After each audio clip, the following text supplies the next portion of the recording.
2024. Are you with me?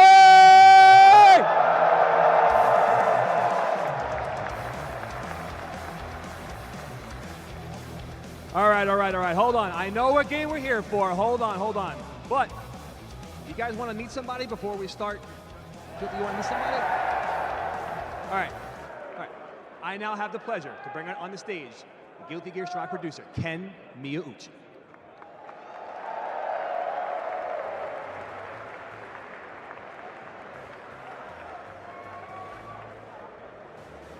Hey, everyone!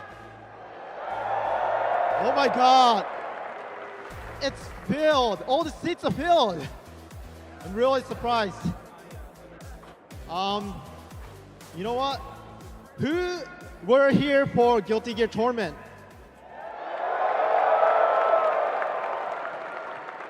Who are here to cheer up top 6? Great. Who likes Guilty Gear? Amazing. Well, I have no words to say. Ready to see the trailer? All right, let's roll it.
You know what? I had a bad dream this morning, but when I see all of your blazing heart, I just forgot about it in 2 seconds. So there are so much details I know you want to check out. I'll just quickly go over the details. The Season Pass 4 is releasing in July 22nd. Right? Yeah, tomorrow. And with the Season Pass, you'll be able to unlock the new color, and also we'll be able to get new 4 characters, which is Queen Dizzy, Venom, Unica from the Guilty Gear Strive Dual Rulers, the anime first-time adaptation, and also thanks to CD Projekt Red, we were able to bring Lucy from Cyberpunk Edge Runners.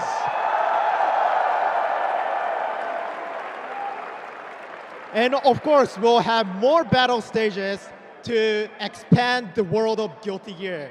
So please stay tuned. All right, next slide.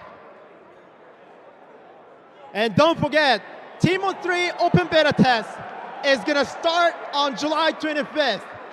It's gonna be free for all to join. Get your friend, team up, and play Teemo 3. All right, that's kind of it from me, but you don't want to forget you are going to see the most exciting event today. The top 6 Guilty Gear Strive. Let's rock!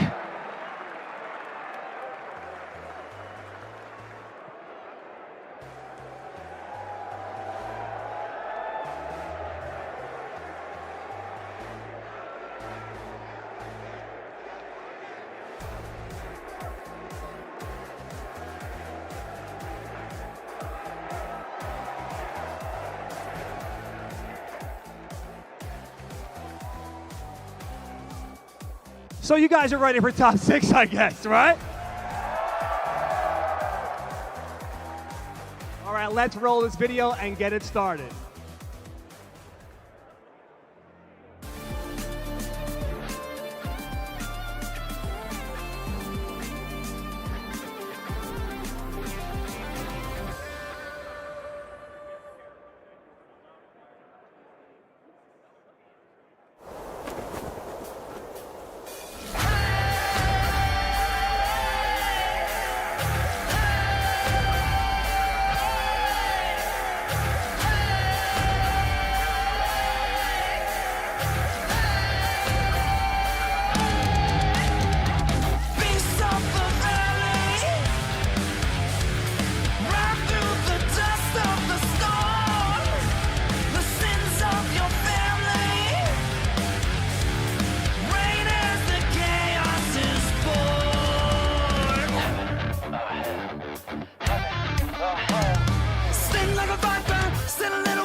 All right, let's get this top 6 out now. Please, everybody, give it up for Jack!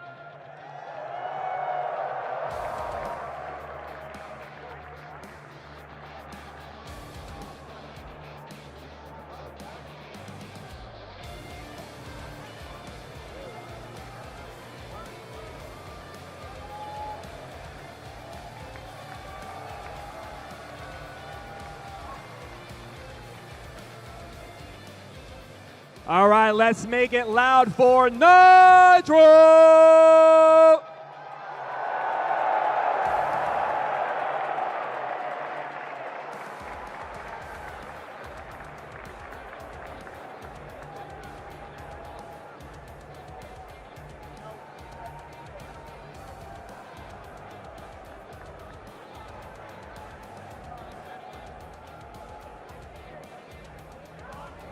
All right, keep it loud for Tatuma!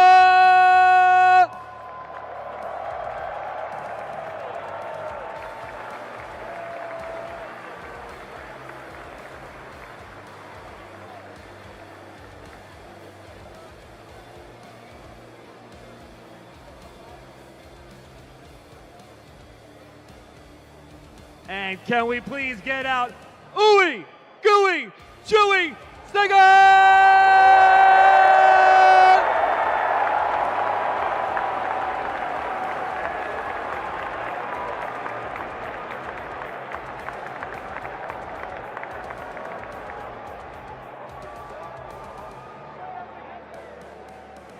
All right, let's keep that energy high for Zando!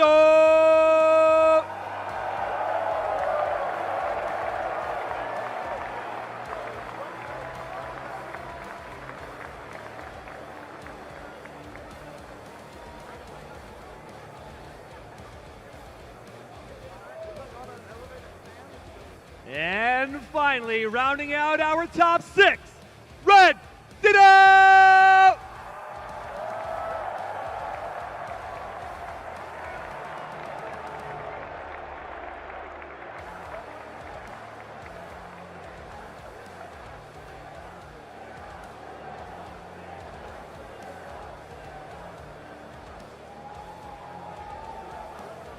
All right, one more time for your top 6. I want to hear that chant. Guilty Gear, Guilty Gear, Guilty Gear.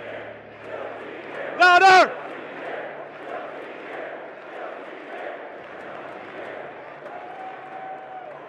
All right, let's get this started. Over to our commentators to take us through the action. Let's go!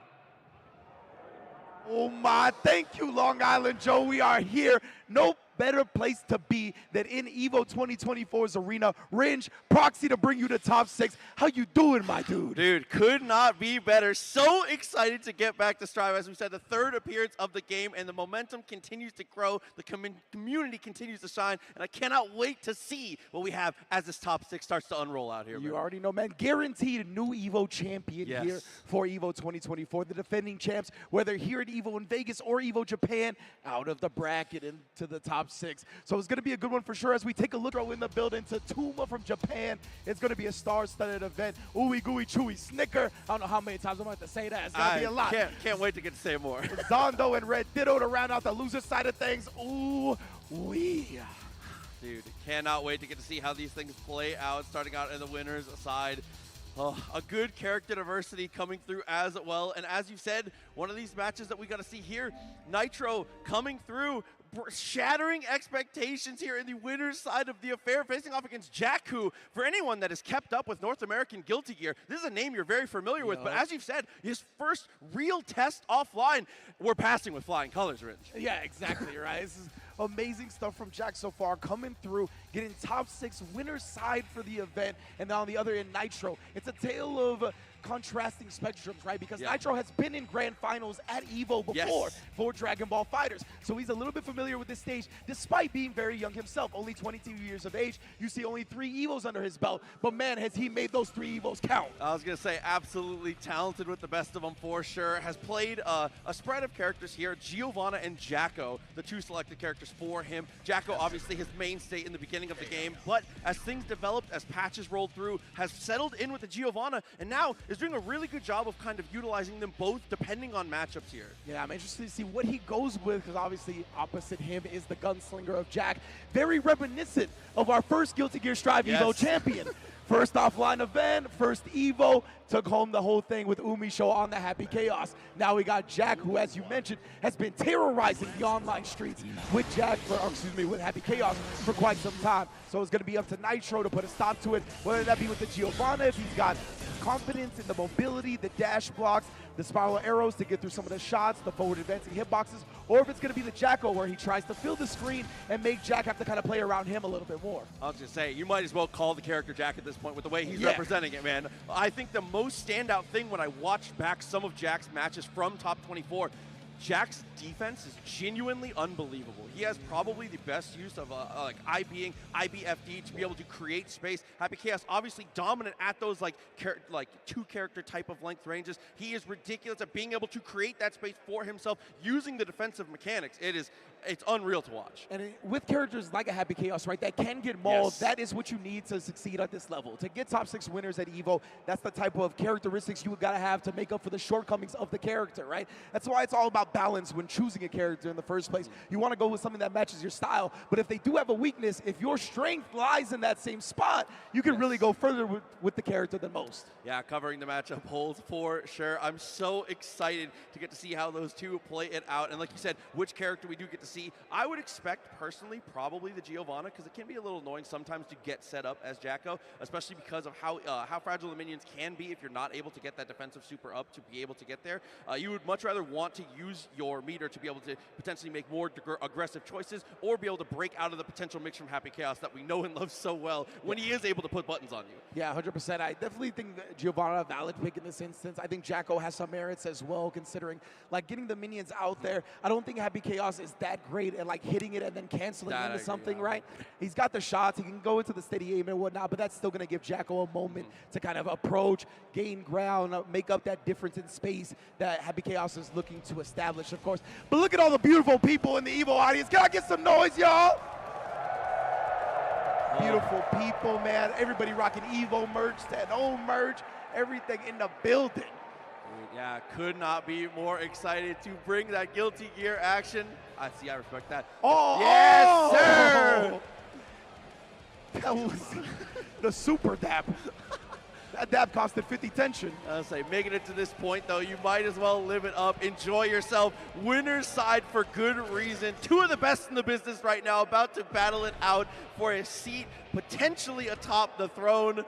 We are about to begin, Rich. Yes, indeed. Oh, my goodness. Game 1, top 6 EVO for Guilty Gear Strive 2024. Yo, crowd, y'all have been doing a great job. Let me get it one more time for the beginning of top 6.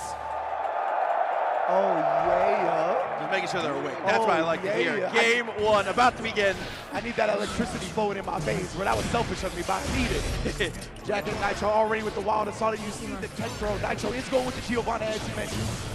Okay. Actually uses Twilight Layer there to get over the attempt at using Curse. It's really, really good here. It closes the distance. Nice on the slide. Yeah, you see the dash bar buttons. They slide her into DMs real quick, real fast. And now the wild assault for the hard knockdown. Yep, saving the 50 meter for the next big stuff here. Definitely smart. Ooh, good blocks, but you recognize the blocks. Gonna throw him up. Jack disciplined about this. Gonna hold on to the burst. Still live through the wall slab because, oh, no, my bad. No, sir. My fault. Thinking maybe he was trying to save something there. Holds on to the rest of his burst. Big situation there. Nitro with the counter hit on the top. You had to burst. Indeed, right? Doesn't want to surrender any more damage. We already see the type of flow that Nitro has when he gains the momentum. Right, 2D disjointed, is able to get the connection there. His confirmed so far with the command dash have just been stellar. Bro, look at this. He's gonna not even the breakdance fighting. He's holding the meter. We saw the fuzzy setup before. He's gonna go with something like that again. BRC, good block again. What a block from Jack. Recognizing that, going for the throw. Nitro, game 1 with a perfect. Yeah, the situation can get out of your control. It doesn't matter how good your defense is. There is the ancient proverb: you cannot block forever. Everyone is human. 100%, bro. Throw beats block at the end of the day, right? And look at the activity that Fares has been a menace of a button since the launch of the game. No different now. Oh, trying to make something there. Good patience from Nitro. Ends up having to spend the burst after the crossroad there. Oh, just a jab out in the conversion as well with the 2K. From the corner. This man Nitro the guard break up as well. Already got him wall splat breakdance fighting. Absolutely, send it through. Hard knockdown once again. See what we get for the setup. Last time it was throw. This time, same situation. Back to the well. Ooh, look at the guard breaks of the spiral arrows, just opening them up afterwards. Nitro taking the most advantage of Jack being so willing to block it out. And look at that, he keeps running into moves. His reactions are so good that he's actually catching, advancing during the active frames. This is close, tap dust, very nice. Not the first time we're gonna see that one, not gonna last for sure. Deus Ex, the full reload and a hard knockdown. Party time here for Jack. Indeed, hard knockdown, full clips. Extendos on deck, nice blocks. Look at this from both sides, man. The defense has been so stellar, but the BRC overhead, my goodness. Yeah, a pure guess situation. Unfortunately, we put the wrong side of the coin there. Full reload once again, run the situation back. Bless the forehead. We're gonna see if that goes again. You can see Nitro already started looking for the fuzzy blocks, but press back with the H. That is a hell of a starter. Yeah, that's a lot of meter too. Oh my. In your face, what a throw tech right there. Jack trying to catch on BRC. Fade away with the Mamba curse. Back there goes it with the DP. Risky situation. And I love that PRC from Jack, but he's still alive. Jack was trying to be super safe with the combo to bait the burst. Nitro never gave it to him. He left some damage on the table because of that. No whip punish. I thought the slowdown would have been enough. Wild assault. Let me get that. Tatsu not enough to kill.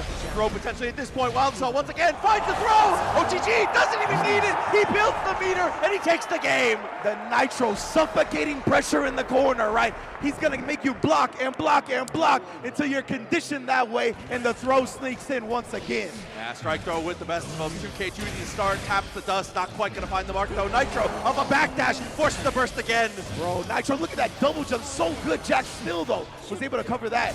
Both of these players playing some of the best Guilty Gear I've ever seen though. Yeah, there we go. Definitely the correct situation here. Doesn't want to try and go for the slump instead, just the wall break. Hard knockdown, blocking it out, does try to bar his way out and successfully does with a trade, but a beautiful open up from Jack. I'm saying with the amount of meter we have here, even after the situation, if we do live it, which we will not, with the guaranteed extra damage on the chatter, we still had plenty of resources for the mix. The infinite bullet headband on that one, empty the clip, reloaded with the same super.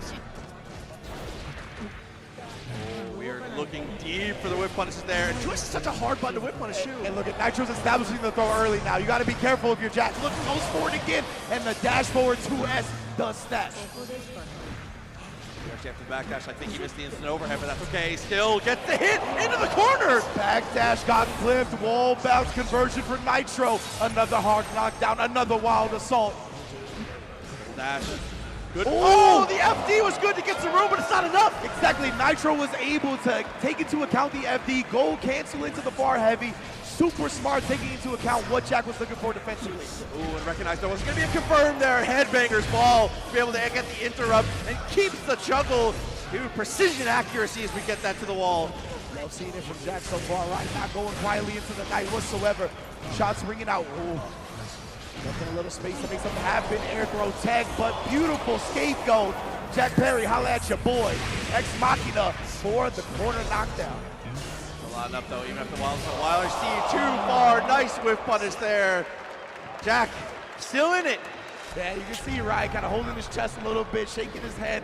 Again, first ever offline event in top 6 winners at EVO. He's got to get comfortable on the stage. And for Nitro, the more games he gets, the more danger you're in, fam. I was going to say, the longer the set goes, you always want to favor the experience here. But like you said, Jack trying to turn the tables right now. But Nitro not looking to turn it all. 2D a couple times. Great interrupt though, and the juggle full combo with the side swap. Behind the back, Magic Johnson with the shots. You already know, X locking up for the hard knockdown, fully loaded clips. We got plenty of focus as well. This is looking like Jack's round so far. Into the RC, big stare down, was waiting for something. Double jump from, oh, but straight back into the corner. Nice air throw.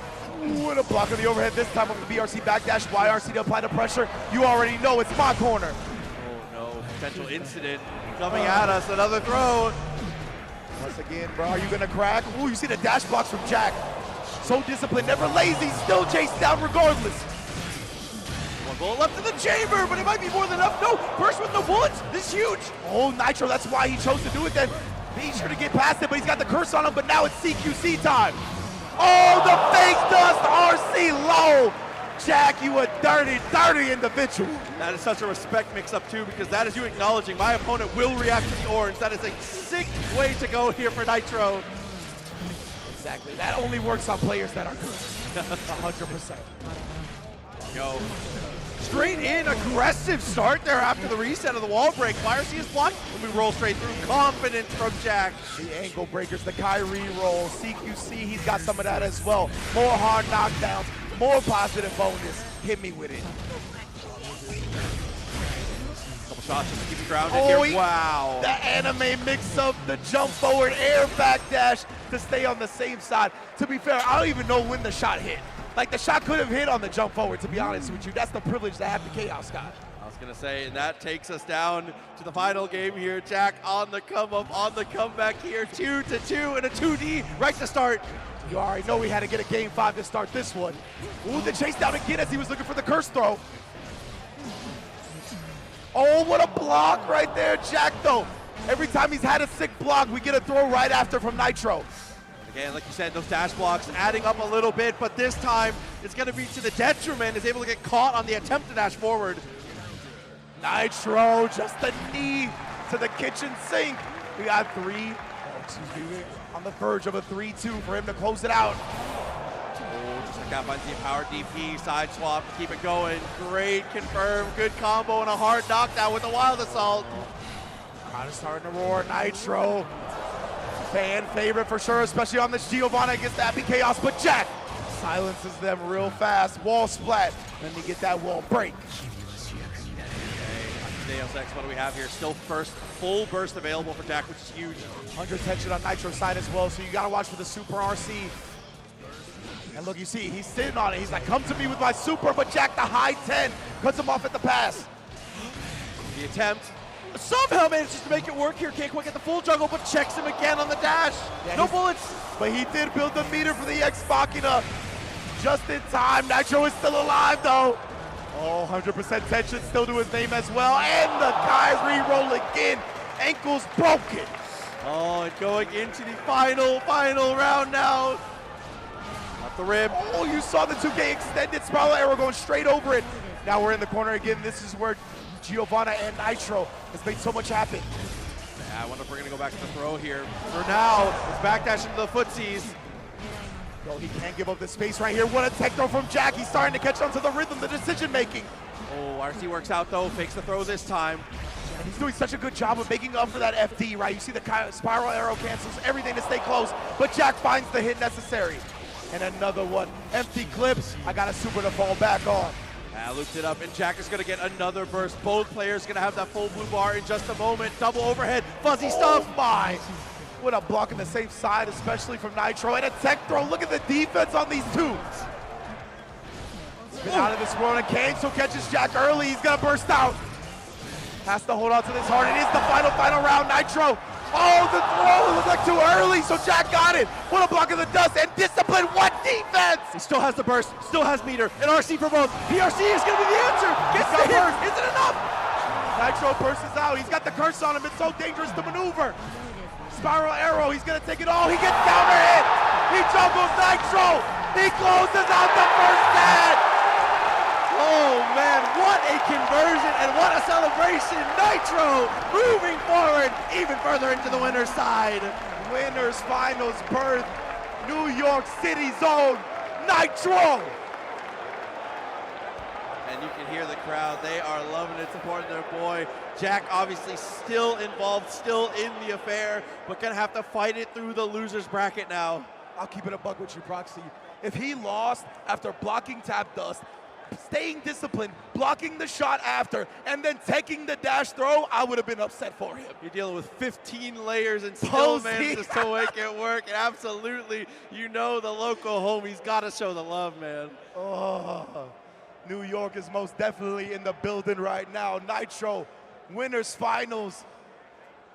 A familiar spot. He's been in the upper echelon of EVO results before, but not for Guilty Gear Strive. This is showing that the longevity of him as a fighting game player, you best believe we're gonna see him for a very long time. Sam, I'm so glad you said that too, because like you said, while Strive is the thing that he's currently shining at, the guy is a monster across a multitude of titles. He's just looking so strong. And at this point, who can stop him? Especially with, like we said, the dual threat, the Geo and the Jacko. It's so hard to prep for him because you don't know what he's gonna bring to you. Oh man, this is just so heartwarming to see all the homies, man. New York in the building, Posey coming up, literally catching Nitro as he jumps off stage, bro.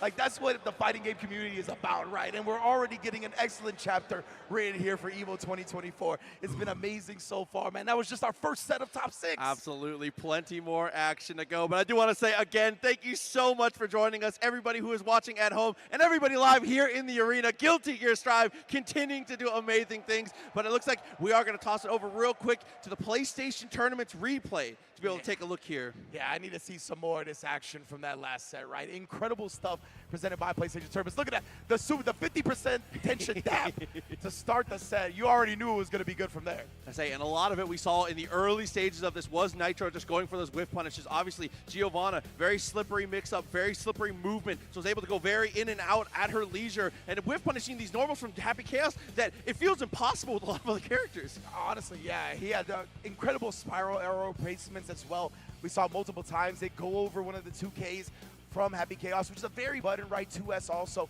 out there, very low hitting. So I think it's an excellent pick from Nitro. We saw that beautiful YRC bait. Both of these players were just incredible in this set. You see, one of the nice things too is when we're cutting back to the player cams, both of them having a good time the whole time they're doing it too. And I think in that situation, one thing that was cool about it is I think he only survived that because of Giovanni passive. He actually had the max meter, so I think that's why he had the opportunity to actually fight the rest of that round out. Yeah, that's a great point. Look at this man, Nitro. Dude. The celebration, that's how you know they're leaving it all out on the battlefield. You know what I mean? So much effort, so much goes into it. Posey, beautiful stuff. That is a memory for the ages, 100%. I was gonna say. Like that is gonna be, that should be framed at the Artist Alley or the EVO museum type areas. Put it next to the fight sticks. I don't care. No, absolutely, just put that picture next to the fight sticks. So huge shouts to Nitro again, New York in the building, doing amazing stuff. Oh, but this is not the end. It is only the beginning, Ringe. On to the other side. First one, now we got Tatuma, who's actually the player that put Leffen into loser's bracket in an incredible set. First appearance, EVO Japan 2023. So you can see both of these players new to the stage. And my man, Ooey Gooey Chewy Snickers, got the Bismarck Key shirt on. Crazy. All right, you my new favorite player, B.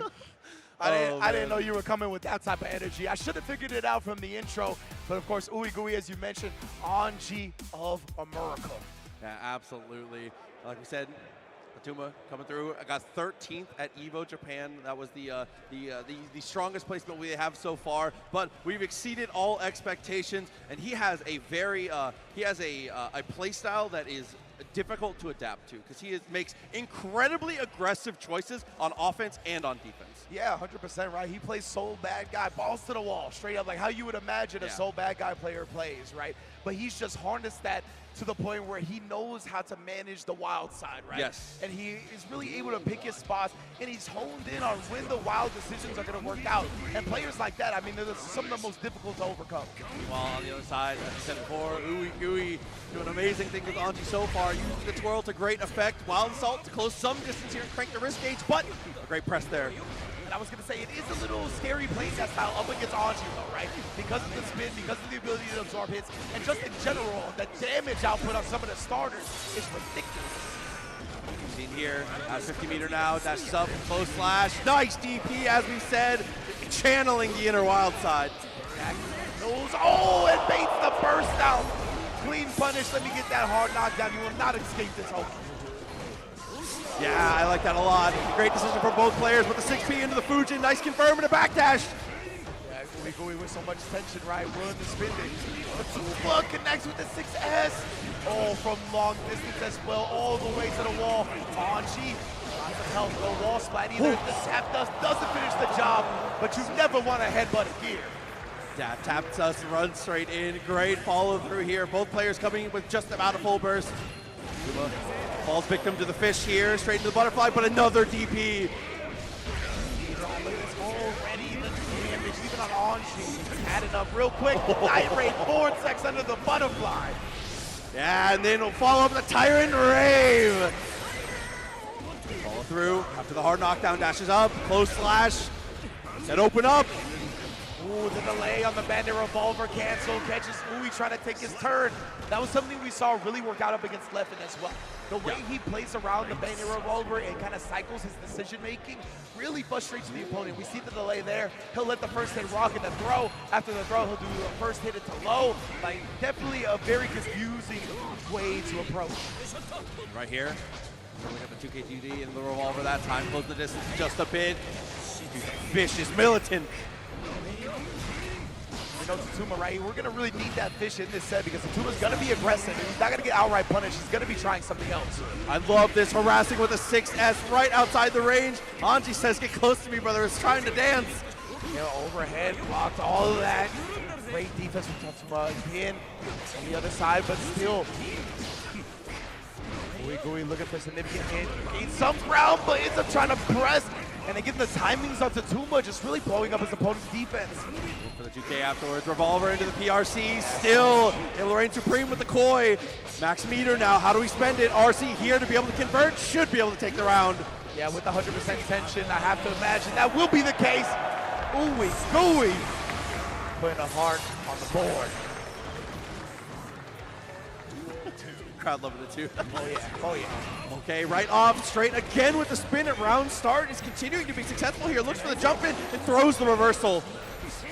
Okay. Oh, the Volcanic Vipers is really exposing the gaps with it, and what a well-timed throw. Speaking of which, right back at you, fam. Volcanic Viper baited out with the safe setup. Yeah, waits for Kotu, good burst point. Fujin from max distance just barely connects. Tip of the boot there, nice air throw to maintain core position 2. Exactly right, even on the tech throw, that's still Ui's spot. Flips the backdash, we ride it all the way to a game 1. Tied up set just like that. Ooey gooey, still in there. Rocking the headband in full attire. We're in uniform. 100%. This man loves his character. You got to, man. It is honestly a key component with fighting games. Oh, wow, the self-confirm there off the standing heavy. Forces the burst out there. It's going to be a ton of damage. And straight away, the gut punch on the close slash. Too close, Mark. Tatsuma again getting the knockdown. Oh, backdash. You ain't going nowhere. I know it's on a button in this game, and we like to do it, but yeah. Backdash is such a volatile tool in the current metagame right now, but Soul is so good at destroying people for it if you can get that bar slash out. Exactly. And oh, nice shot from Ui, though, spitting through all the nonsense presented to him so far.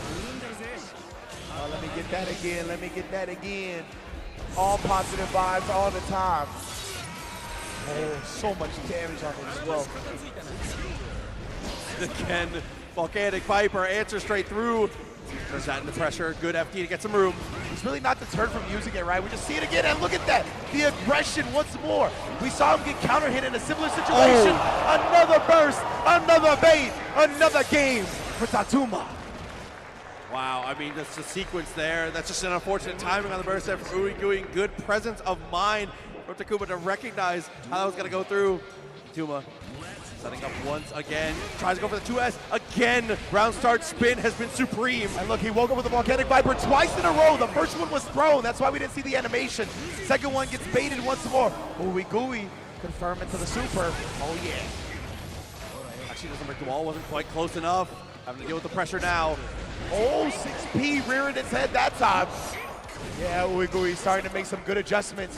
We see it pay off in this round. Another 6P, another bait on the DP. I think in the first game, Ui Gui had that mentality of, he won't do it again. Yeah, 100%. We're starting to recognize he's more than willing whenever you leave the gap. He's learned, right? He's like, all right, I see what you're about now. You had to know, man, the Volcanic Viper at every gap. You're gonna have to teach him with a whole trip to the loser's bracket, because he is not going to be conditioned. Oh, 6S, masterful stuff there to catch the backdash attempt. Oh, wow, the salt.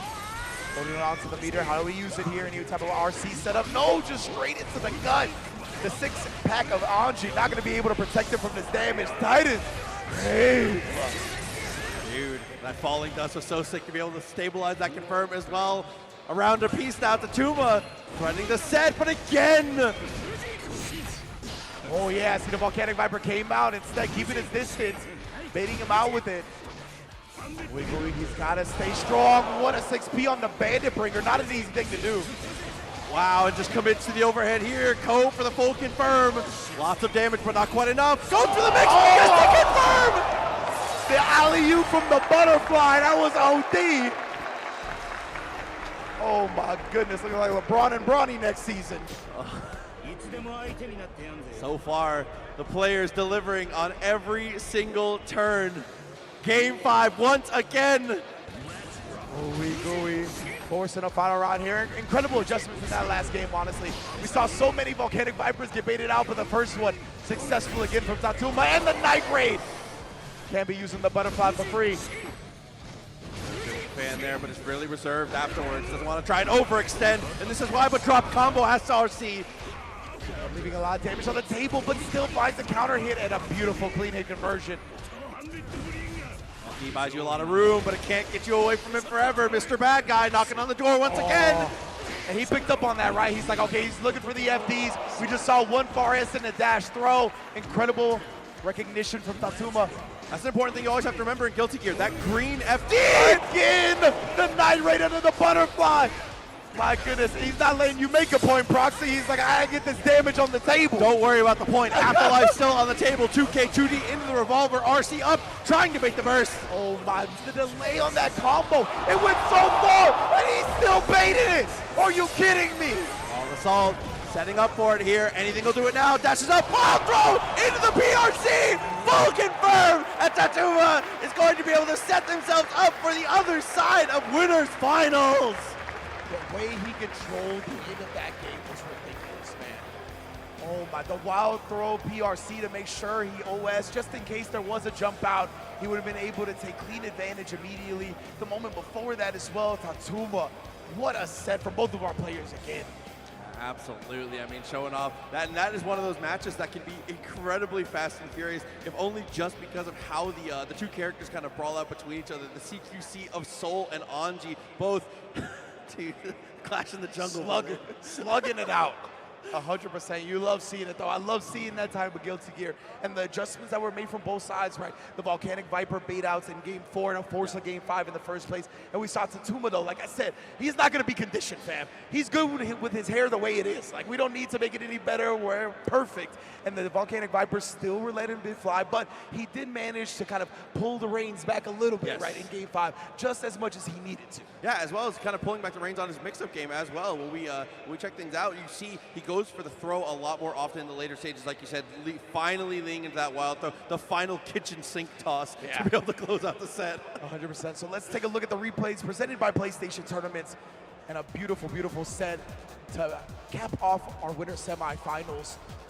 See Tatuma, man. And so many clean conversions as well. That was actually the point I forgot about. The combo beforehand at the end of Game 5, there were so many burst safe points, right? Yes. Like he was just sitting there letting the character fall, waiting for the burst to come out, and then still continued the combo somehow, still baited out the burst. Ridiculous play. Yeah, Uigui had a lot of nice stuff of themselves, was able to use the meter very well. The twirl generally was mostly just used for round start gambits. Didn't see as much play in the later stages of things. Was doing a great job of using Fujin cancels as well as just Fujin itself to be able to steal turns with the fan throw and all the different types of follow-ups. Absolutely, and then look, the quick RC low off the Bandit Revolver, and that's what we talked about before, covering all his bases right there.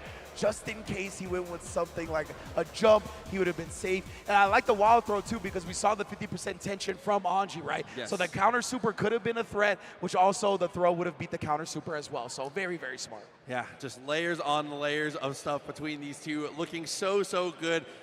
Honestly, couldn't have been a better start here to get us rolling with Guilty Gear Strive. Top 6, absolutely incredible so far. Yes, indeed, Proxy. Couldn't have said it better myself. Look at that. I'm never going to get over that moment. Beautiful stuff between Nitro and Posey. And let's go to a quick break on that image. From Japan. They're the legends of the FGC.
Tenny in the back, Nitro, everybody preparing for what's going down very soon, right? Tempa's obviously as well one of the most decorated players of Guilty Gear Strive. A very key, important mind to have back there, honestly. Yeah, getting the rest, getting their warm-ups, getting everything settled to be able to get on that stage and stay in the, stay in the zone, stay focused. So important. So excited to get to see them roll through as we see them on their way out. Yeah, I'm really impressed. Like, the Guilty Gear players are so smart because they're like, we're going to take the minds that are super good, that are not actually in top 6, and we're bringing them back here to make sure we can chat it up with them and get some insights to what they have. Jonathan Tene and Tempest, two of the best to do it for sure. But before we get on to this next match, I want to take a look at the bracket and see exactly where we're at, how we've gotten here so far. It's been an amazing just opening round of top 8. Jack and Nitro taking it tooth and nail to a game 5, along with Tatuma and Ooey Gooey Chewy Snicker repeating that performance with a Nitro and Tatuma winners final. Yeah, Ooey Gooey having to head down now to face off against the monster that is Zondo. And then on the other side, Jack has fallen down to have to face off against Red Ditto. So, a lot more action to come. Losers bracket looking spicy. Winners finals looking good as well. I just couldn't be more excited. I just need more matches. I know, man. We're going to get to it in a moment as well. As you can see, Jack and Red Ditto setting up shop. That's going to be our first match of the loser side of top 6. It's going to be a great one for sure. Ram Lethal versus the Happy Chaos, right? Obviously, Ram, she's got an incredible acceleration speed, but before we get into that, Jack, look at this victory path. Look at the people he had to defeat to get in here in the first place, including Stealthy, Crocs and Socks, Super Noon, and Marvello as that 4 straight to get in the top 6. That is bodies and bags, and name brand bodies, I should say. I was going to say, absolutely monstrous run for sure, and hasn't even had to play that many games when you really consider the way his bracket path has gone, having a lot of 3-0s early on, looking very, very strong. And on the other side, obviously we do have Red Ditto. Yes, indeed, Red Ditto. An incredible run as well from him, taking down Krieg, Kelly, Umisho, Tatuma, Varix, K-Brad, the like. There are so many players in his path, and for him to come out of it on top, especially because I think he took a loser's trip pretty decently early to still make it into top 6, incredible, including taking down not only the first EVO champion for Guilty Gear Strive, but also the Arc World Tour champion for Guilty Gear Strive in Varix to actually qualify in the first place. Yes, and has the opportunity, if they can keep winning, to be able to secure a run back, because obviously Tatuma was the one to send them to losers in the earlier stages of top 24, so vengeance has to be on the mind in a moment like this. We're all friends when we're off the sticks, but on that stage, it's all business. 100%, man. Once the Ready to Rock begins, like all friendships, all kindness goes out the window. That's what we're about to see here. Jack and Red Ditto both locking in. Both incredibly optimal and efficient players, by the way. Like, these guys, lab monsters. You saw the defense from Jack in that opening set. Red Ditto also incredibly strong defensively, but even more so offensively. The optimal conversions this fella has from anywhere and everywhere is what makes him so successful on Ram Lethal. Yeah, I was going to say, Red Ditto, you got to be careful about how patient you are. It doesn't matter how good your defense is. You have to be careful about when Red Ditto and how he steals turns. He's one of the best players in the world at being able to use the boulder when it comes to Ramethal. That's a good point, yeah. Plus on block brings you close. Definitely a good hit. Something that's going to need to be utilized in this Happy Chaos matchup, but already Jack is off to the races, bruh. Tries to catch him flinching, but Red Ditto again staying solid defensively so far. Backdashing the shot even. Yeah, big on that for Jack, though. Even when he had no focus to be able to stay aggressive, no bullets in the chamber, but finds the jab. Can we build the meter is the question. Gets one reload during the confirm. Yeah, the one bullet in the chamber. Couldn't get the wall splat off of it, and the counter. Red Ditto busted a Yui with that anti-air. This is a nightmare now. You're going to have to deal with the hard knockdown. You still have burst, but nothing to shoot here. Can't use the gun, gets the trade. Not going to matter, though, has to burst. Get a 2S afterwards, and Red Ditto. I might be young, but I throw like an old man. What an air throw. I was going to say the classic Guilty Gear way to get that anti-air. Trying to go for the whip punish there on the 2S while the assault, but the IBFT to get some room. Incredible stuff. Look at this lockdown as well. Staying so disciplined about everything, and then baiting out Jack's throw. Hands and arms inside the vehicle, young man. Okay, tough situation now. Guessing for your life. IBFT on the close slash there. Had the timing down. 50 meter with positive bonus continuing to climb. What a headbanger, though! Excuse me? The back of the head, the halo coming through. He's got an extra weapon they didn't tell us. 100%. It's the only way. That's the only reason it has a hitbox there. Look at the meter, though, for Red Ditto. Yeah, absolutely. Jack didn't want anything to do with that CQC, but there's the hit. Has to go for the burst. Once again, he's got him cursed up as well. Red Ditto He's got the life lead, but again, any shot can turn into so much. The backdash 5K snipe threaded the needle, Red Ditto. Yeah, so many layers off of that as well. If it connects, you get the RC. If it does not connect, that you can go for the RC later, potentially to still get a BRC or a PRC slowdown. There's a lot of utility and options that can come out of that 5K. Great start there. And Red Ditto knows all those options like we talked about. One of the most optimal, one of the most practiced random calls in the business. Oh, look at that block on the cross-up. Instant block with the shot. Oh. Yeah, keeping it aggressive with the normals, though. Obviously, his focus was empty, but still managing to find the touch. 50 meters, shoot him up. You already know. No cinema here, just what you're seeing in game. Oh, the conversion with the 5K. I clipped the backdash the first time and then converted with the 5K after the first hit. Supreme stuff from Jack. Yeah, being able to keep yourself in this one. Massive stuff. Burst available here for Red Ditto, though. Right off the start, just tried to be the aggressor at 99 every single time, and it's been working out wonderfully. You see the reactions from Red Ditto, too. So quick, recognizing that the string was instant block. So he goes into the flip kick, trying to counter Jack's throw attempt. And locking down with the 5K, but is able to break out. Burst for momentum. Keep him in the corner. Oh. Get some breathing room again, but cut off at the pass. Try to bring him close with the rocks, as you mentioned before, but now that backdash getting clipped, and we going all the way to the Kona. Yeah, and there was a panic backdash after a whiffed 2D. That's such an unfortunate situation to find yourself in. After the guaranteed chatter, the hard knockdown, 50-meter Mortobotto on the table. What do? We chill. Yeah, Red Ditto being very disciplined right now. Backdash, he actually traded, but still Jack taking advantage of it and baiting out the burst expertly. Wow, so another one on the board here, evening things up. Both of them looking calm and collected here. You would not think, with the age of our competitors, that they were the veteran status between these two. Exactly right. Both of them handling it so composed. Like they're seasoned veterans. And you can see the way they cover each other's backdashes too. Red Ditto immediately with the 2K after the successful one from Jack. Duty doesn't find much. Kicks the clone, but doesn't get the hit afterwards. No focus here, so you got to keep it pedal to the metal. Mortobotto for the break. And the hard knockdown and a positive bonus and all the rewards that come with it. YRC, let me get some breathing room. Look at that, the discipline again, but finally the tap dust able to open Ditto up. Oh, trying to get up with Taco. Jumping jab, gets the confirm, all the way to the wall, yes sir! The 6K conversion right there was nasty with it. Jack, the timing on the shots and the normal conversion after. Red Ditto, he was holstering that Mortobotto and finally was let loose. Then a clean out space from Jack. Oh man, I was well informed too, because look at the amount of meter Ramethal had. If that actually connects, I think you build the bar for the RC. That was a good call there from Red Ditto, but missed space. Oh man, oh, drops the wall.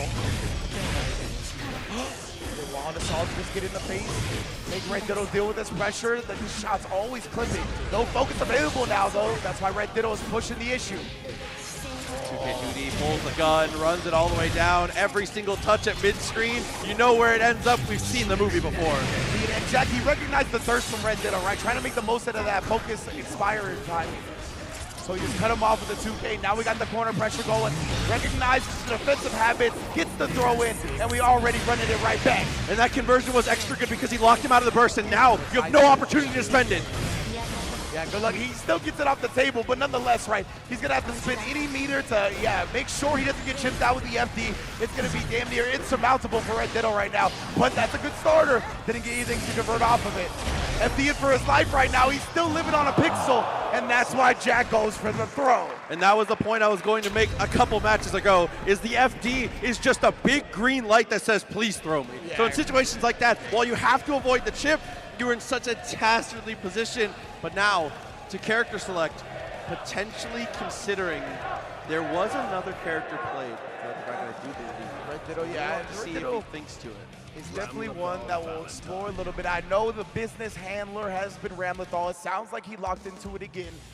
So I think that is what we are going to see. But yeah, when it comes to the FD and the throw array, as you mentioned, a big green light. And a lot of time when you have life, you can kind of tap FD to make sure that you still can take the throw when that happens, right? He didn't have the life available to tap FD. He had to hold it because anything was going to chip him out. So great recognition from Jack to go up and throw. Right away, gets the burst out of him immediately with the 2S. Situation here with the empty jump, keeping it real classic.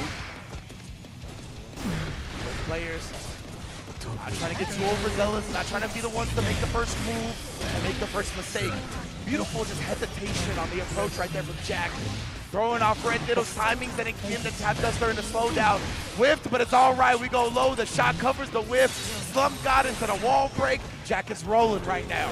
Oh, looks for the push, not quite there. Wild Assault, IBFD again forces Red Ditto to make a hasty decision. That IBFD forces him to go for the jump. The second you jump, Jack has breathing room, and that is just the worst possible scenario.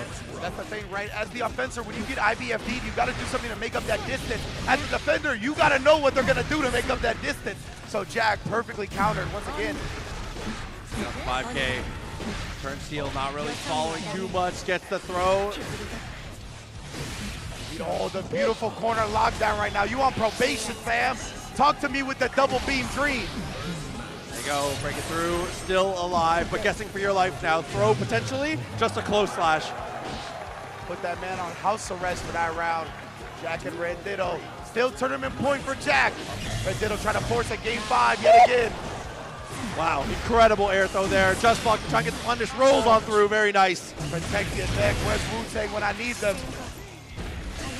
Oh my, the toe tap. It looked like it stayed on the same side. I don't even know. Just nasty mix-ups.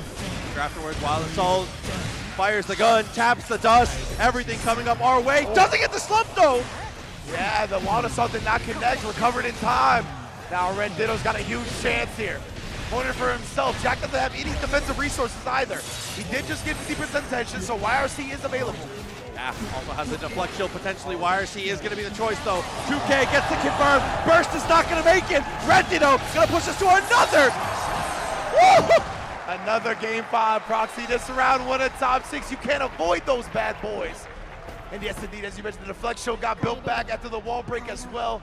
He had some defensive choices. Red Ditto played around them perfectly.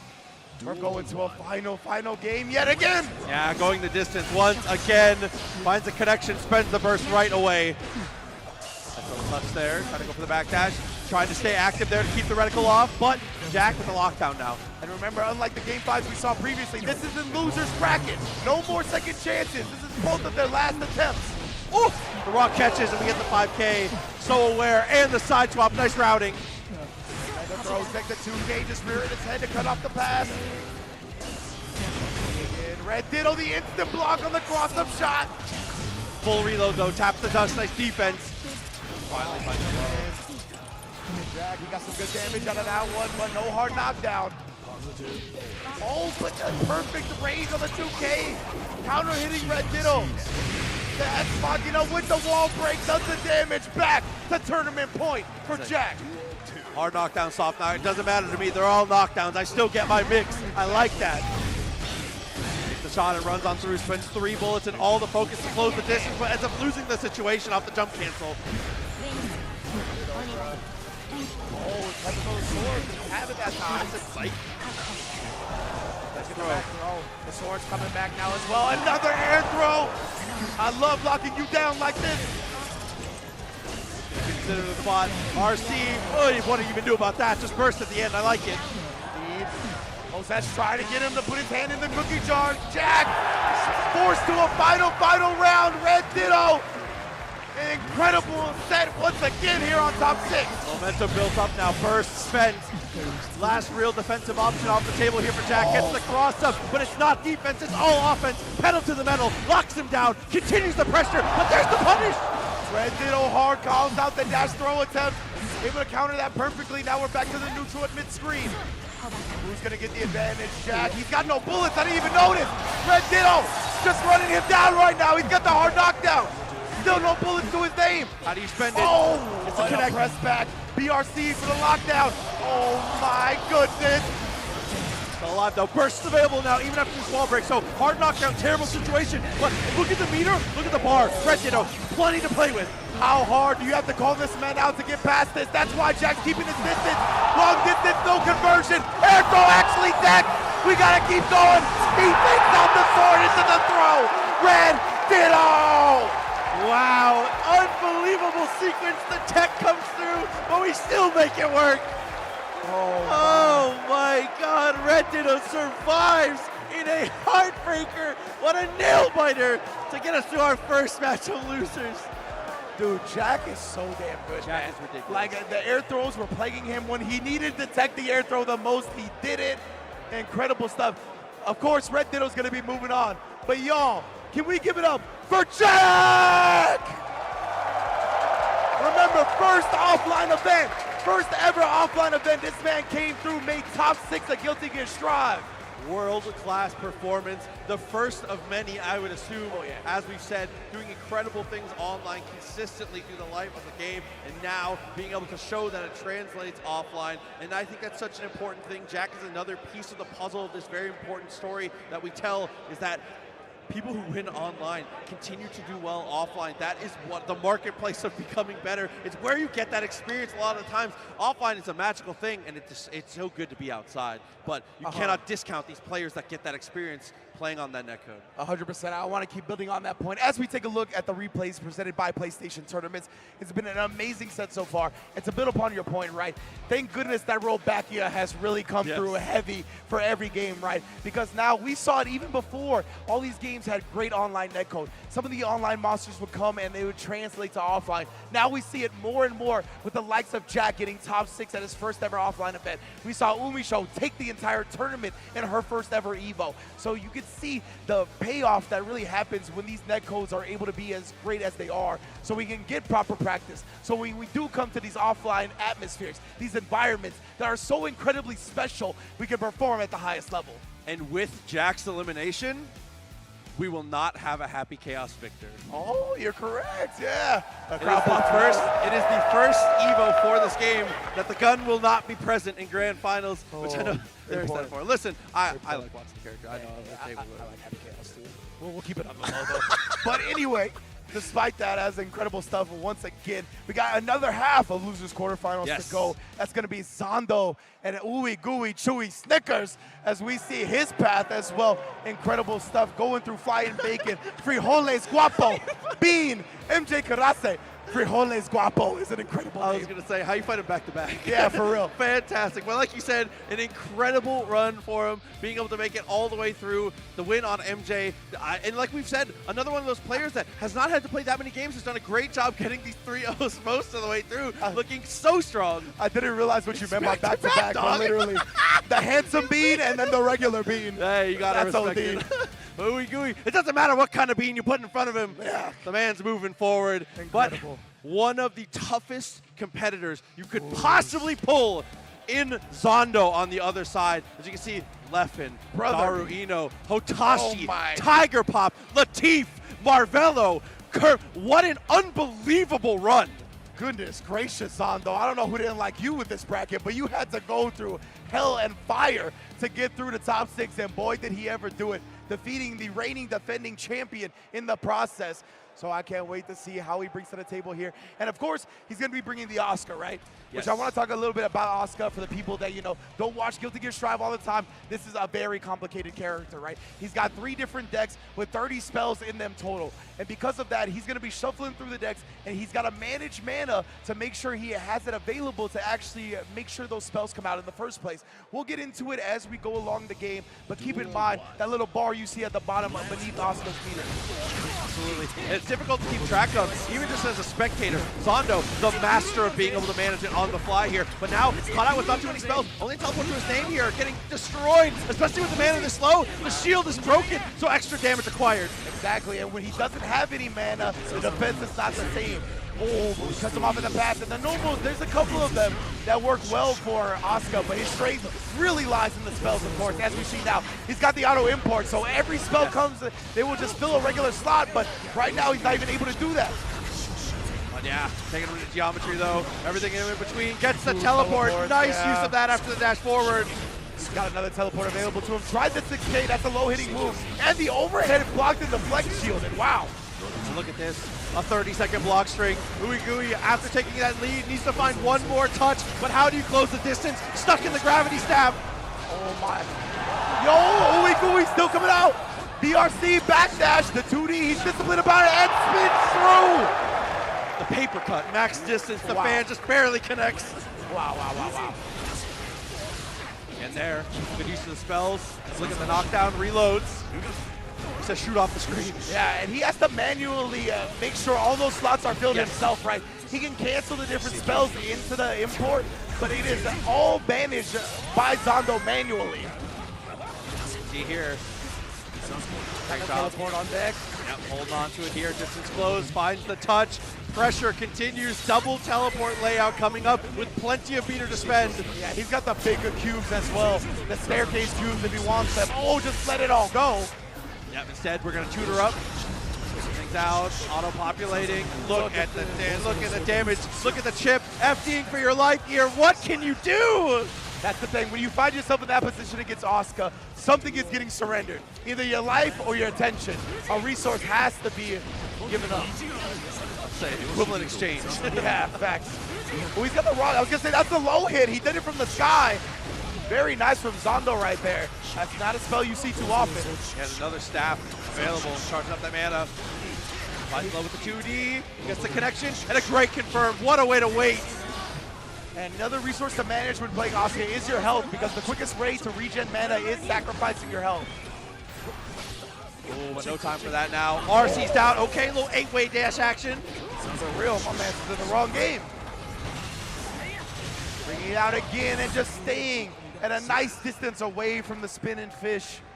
Yeah, Coming up empty, no bait here. Twirl is definitely a good idea when you get against a lot of those slower moving cubes there, but with the wall behind it to be able to get that coverage, not much to really be done. Even when you do break through, 6P a good start, but a burst immediately, back to full screen. Zondo had a really good hand to start, actually. He got another overhead, and we see it again come through. He also has the DP if he gets mana back, that little ice icon down there. Yeah. That is the DP that Zondo has available. Yeah, keeping that loaded up. Again. Oh, auto import. And while I'm taking a look at all the spells he's keeping, just so much life erased from Ooey Gooey. OTG on the super, send him away. My goodness, good luck, brother.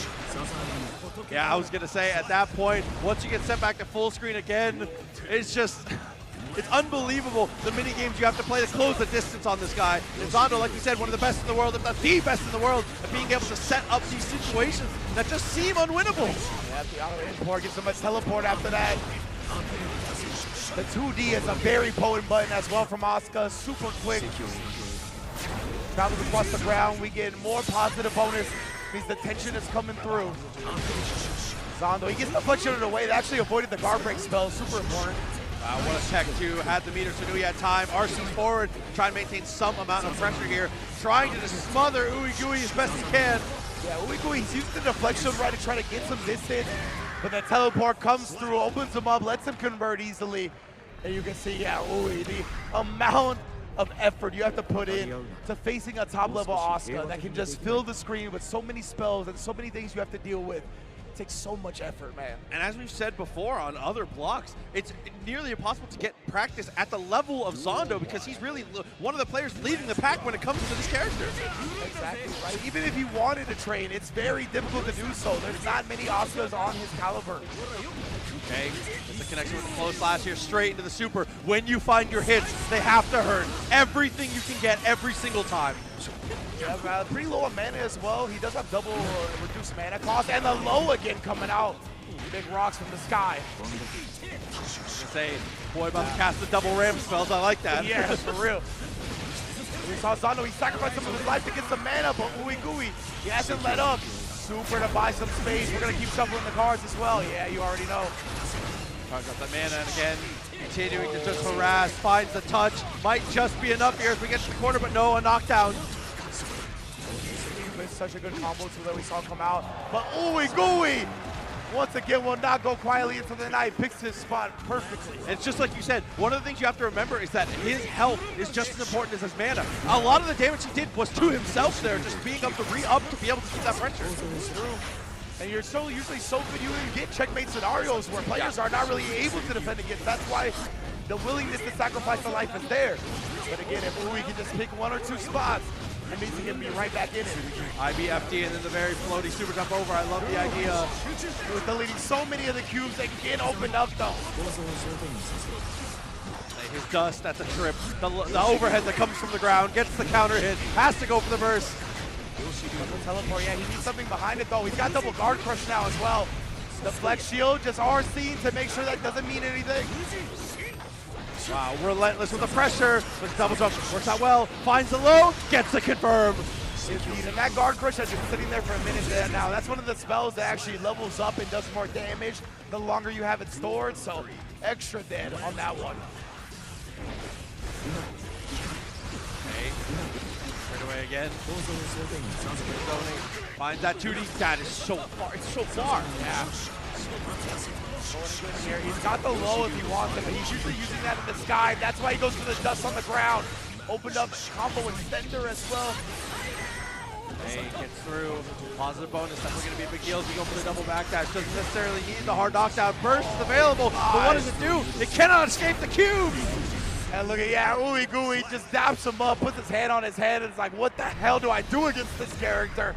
When Zondo is piloting, it's real tough. But yeah, everybody give it up for Ooey Gooey Chewy Snicker! Dude, a fantastic showing for sure. A showman and a great player. Excited to get to see even more in the future from our candy bar friend. Yeah, our candy bar friend. You know, that man is never angry. He's always himself, that's for sure. That's what I know at the end of the day. Big ups to Ooey Gooey. Going to be seeing him in the future most definitely as Zondo moves on to losers semifinals. Incredible stuff as per usual. That's what we've come to expect from Zondo, one of the premier pilots of Asuka. And you really got to put so much effort into that character, right? Because you got to juggle getting to that third deck in the first place, which has a lot of the unique mechanics. The second deck as well is important. It has a lot of the mix-up tools, the overheads that you saw and whatnot. All of that comes from different type of decks. So he goes through each of them, again, manually importing the spells into the slots himself. So much to keep track of, and he does it better than damn near anybody. Yeah, it's an unbelievable amount of attention to detail that is required to be able to pilot the character, but Zondo continues to shine, continues to do well, and puts us into these positions. So let's take a look here with the PlayStation Tournaments replay as we get a little bit of a look back into this set. As we said, Zondo coming off the 3-0 just looked so strong, but Ooey Gooey showing off really what you have to do in this matchup is when you get an opportunity, spend everything. Every touch has to hurt. You have to grind as much value when you're able to get close enough to actually have a chance. Yeah, 100%. We did see Ooey Gooey go with some deflect shields that ended up kind of benefiting Zondo because he got the space back for the spells, right? But I like that idea. If you could just get your gambit after the deflect shield and maybe get your opponent off guard, then you'll be able to blow through some of those spells with the spin. But Zondo was just too on point, man. The big thumbs up to the crowd. Big ups to Ooey Gooey, making top 6 at Guilty Gear Strive with the RNG. Definitely a crowd and fan favorite. Yeah, repping the character very well and repping themselves very well. It's very exciting to get to see players like that, like we said, showing off their personality here on the stage. Because in the end, when it comes to EVO, when it comes to FGC, that's really what it's all about. 100%, man. And of course, we are going to take a quick break, but before we head to break, we've got some good news. If you're watching at home, you have a chance to win some awesome prizes like PlayStation Plus Premium subs and EVO just by playing some trivia thanks to AT&T. If you're in the US and watching on Twitch, just click your answer, and if you're on mobile, tap the red button on the chat pop-out. It's as easy as that, and we're going to get y'all some prizes just for answering questions from the comfort of your own home. So do that while we take a quick break, and we'll be right back with more Strive Top 6. Back, everybody, to EVO Connections, brought to you by AT&T. I'm with a man who needs no introductions, nor figuring out where he's from, because it's literally in the name. But just in case you hadn't known, is one of our biggest champions yet. Tempest NYC, fresh from his W from both EVO Japan, Combo Breaker. Actually, you hit the 3P. You've been absolutely undefeated. Going with this streak right now, how are you feeling today? Oh, I'm feeling absolutely fantastic. What would it mean for you to win it here in home soil, especially after a dominant run over at EVO Japan? Winning in Japan and here for 2 EVO titles would be insane for just, the same year. So it would mean a lot to me for sure. Are there any significant demons that you're looking forward to facing, but also at the same time kind of nervous about in terms of the matchups for Guilty Gear Strive? The 2 people I would probably not want to play against the most are Umisho and Verix. Honestly, for both of them, not only are they both very strong players, but they both also play characters I really do not like fighting. Umisho plays Soul and Verix plays Nagoriyuki, so I don't want to play either of them. You're really making all of this by hand. Oh yeah. The avocados are hand mashed, the chips are hand tossed, and everything is made fresh. You make it fresh every day. Yes, every day. The Chipotle way is we make it fresh every day. Sounds delicious. Dude, why'd you put your new rig in the basement? Didn't you hear? Bill's a good gillionaire now. Basically, my new connection is so strong I can game anywhere.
better than ever. In addition to that, there's so many things at EVO to do that I understand not waiting in line, right? You gotta go check out the Artist Alley as well as the Arcade Stick Museum, all the arcade cab free casuals. There's so many things to do that if you want to get your merch at home, we're gonna allow you to do that. EVO merch available at evo.gg. It's a beautiful thing. And a more beautiful thing has been this top 6 so far. Let's keep it going.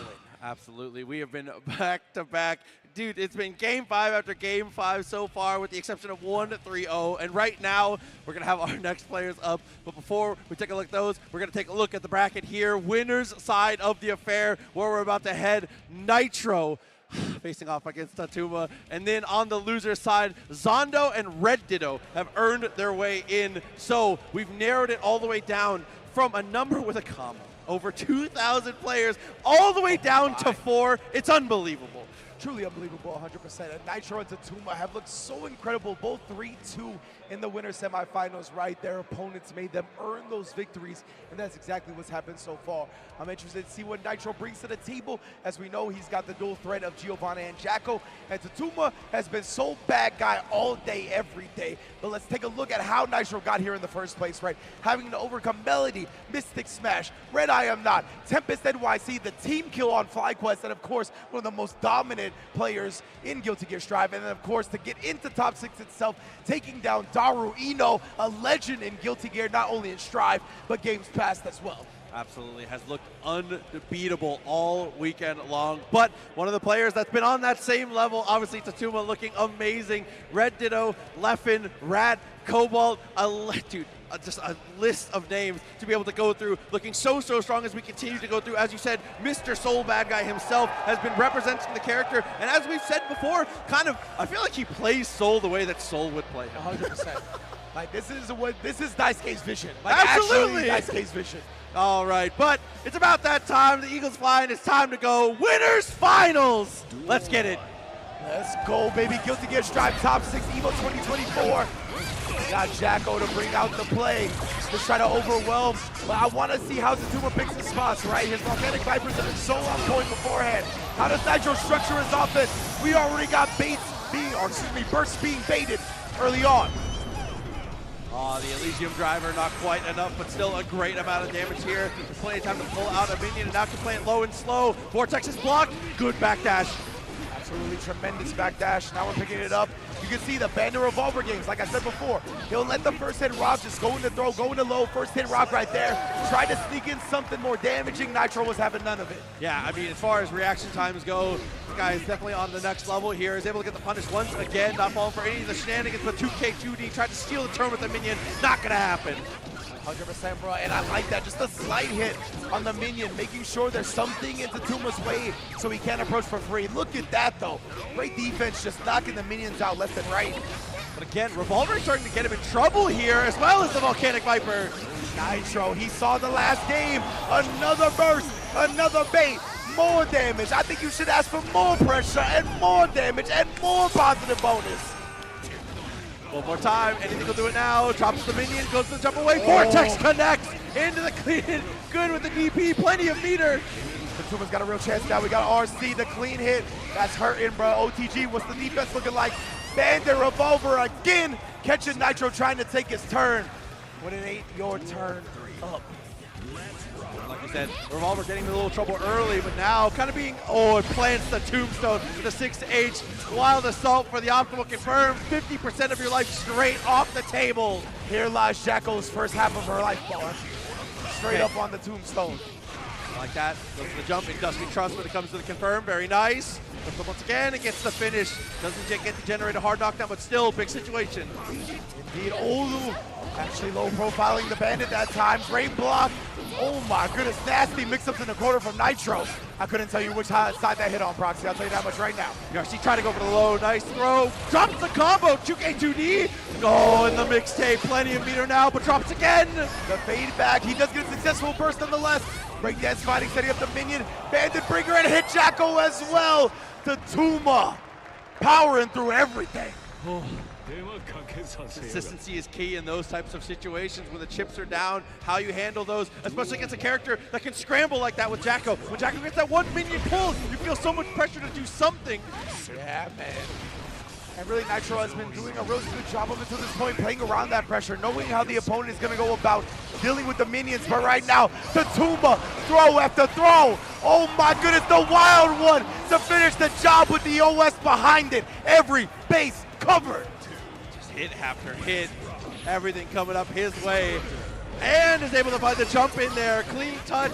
Yeah, burst. Yeah, I was 70% of your life right there. Get off, man. Volcanic Vipers, he's so on point with it. Even when they get baited out, even when they get punished, he does not get deterred. Like I said, no conditioning this man. Bar slash through OTG. That pressure going. Revolver into the quick low. First time we send it out. Very nice stuff at 50 meter now. And he did the quick RC low as well, right? He has been switching up not only the options, but the timings after the Bandit Revolver. It's making everybody extremely uncomfortable. It could be a little uncomfortable. That's what I'm saying. I'm like, yo, what are you about to do, fam? 2 games straight. Nitro, do we consider a swap is the question here. I think that's kind of the same answer he's looking for himself, but no, we're going to stick with Wifey. Indeed. May's going to bring it home. The OG trying to stay loyal. We'll see if it pays off. I heard the crowd starting to chant for Nitro as well. He's down 2-0. If y'all got support for him, show him now. The check there. The crowd, of course, he's got the hometown advantage. The Tuma being from Japan. Nitro, we already know New York's in the building, but the Tuma, he's got a strong Japanese contingent as well that he's looking to make proud. Nice use of the parry there, but again, masterclass on being able to answer all these minions without being too overcommittal. Got the FT for a little bit of an FT break. Goes in with the low though. What a press Abare! The Tuma so aggressive, so willing to press at every instant, especially when he established the Volcanic Viper. He knows that builds hesitation. He can still turn with normals off of that. Forward, sets up the minion 5K. If I had that button, I'd press it 2. Very nice. RC into the 2H. And the Tuma, just like that, is on set point of grand finals. Ooh! 5K straight away. Finds that low. Some momentum here for Nitro. This is what we need. Taps the dust, he gets the connection as well. Nitro, he found trying to let the Tuma get into that grand so easily. Let's go, gonna put up a fight. At first, you want to be a hero here. Oh, the delay, throwing off the Tuma's timings now. Oh! Volcanic Viper baited, but not very heavily punished. Picks up the minion, he just needs one more pixel and finds just that. When you're in a situation to get chipped against Jacko and she has a minion out and she's able to pull the second one, it's almost checkmate. It's just like a win condition type of situation, but the burst comes out from Nitro very early in the round. Right, doesn't want to surrender any momentum with damage with the Tuma. Catches him, he's starting to figure out how the Tuma's taking his turns back. This is big for Jacko and Nitro. And offense all the time. What a press though! Look at how much life she lost. It's immediately into Tuma's favor after 2 moves. Just like that, it doesn't trust again. Wild Assault barely hits the tip of the boots. Look at the meter though. Resources for Nitro. Deflection as well, he spins the burst. RC doesn't want to stick his hand in the cookie jar. Oh, the Night Raid backdash. Oh, puts the minion out. Gets the throw just in case the Volcanic Viper was coming. Nitro stays alive. And you can see, oh, still in it. 2-1 now. I mean, just the way he ramped up his offense, whether it's the timing or just the general structure, he's looking ridiculous in the corner. Looking so ridiculous in the corner, man. Nitro, you can see talking to himself a little bit as well. Calm, cool, collected. He's been on this stage before, and an air throw, he's starting to feel it. To him, second place is not good enough now. Back catches the FAP here, but catches the revolver for the trouble. And look at just how erratic the Tuma is this round. The Bandit Revolver into the Volcanic Viper, the backdash, the Bandit Revolvers again. So many ways to try to throw Nitro off his game. Or playing neutral like Renus do. Yeah. Again, really aggressive. Tries to go for the wild though. 6P, what a stop! And that is exactly why we see him OS that every single time, right? We see the wild throw in all these game-ending scenarios immediately go OS. Just in case they jump out, it's covered. Get off me, another Volcanic Viper. He didn't even need RC for that one, just believed. Revolver this time, no punish. 2K duty. Actually stops on the attempt to run backwards to the minion into the throw. Pressure now. Again. One more time. No. Oh, the switch up and the baited of the burst. to Tuma in Grand Finals. Dude, incredible performance there, earning the spot incredibly well. That last strike throw sequence, what a way to suffocate out the end of that life bar. That's the bad guy, bro. That's the box art boy for a reason, bro. Soul, once again, rearing his head and going to be taking his rightful spot in Grand Finals winner side. Yeah, pro tag power for sure, looking incredible the entire way through. Tuma, I mean, what can you say? The gameplay, and I think the most important thing coming into that was able to really dial it back a little bit on how aggressive he was playing, at least on wake up. In neutral, he stayed at that same pace, stayed very scrambly. He tries to make you take an up-tempo situation that he knows he excels in. He's 100% good at knowing when the opponent's going to try to take their turn, right? Yes. Like we saw, even in really like sporadic and heat of the moment situations, like when we saw the Bandit Revolver into the Volcanic Viper immediately. Like if I'm going to whiff this, you're obviously going to be pressing a button, right? But in the middle of the match, like I say obviously, in the middle of the match, that's so hard to actually come to that conclusion. Like there's so many things to judge. There's so many like heat of the moment nuances where you're like, wow, I actually did whiff. Those moments of recognition are so hard to build upon and react to quickly. And I think that's what's really led him to winner's side Grand Finals. Yeah, and let's dive back into a little bit of that nuance as we take a look here with the replay presented by PlayStation Tournaments. So you can see off the start, like we said, at the beginning, had that same kind of wild guy style, was going for it. And dude, Nitro could not have been more ready. Punishes on deck the entire way through. But like you said, being able to stop the movement, being able to stop sign all those situations, just started to look better. The adaptation came in a hurry. 100%, man. And the great thing about Soul, one of the great things is that you only need to be right a couple of times because of his damage output, right?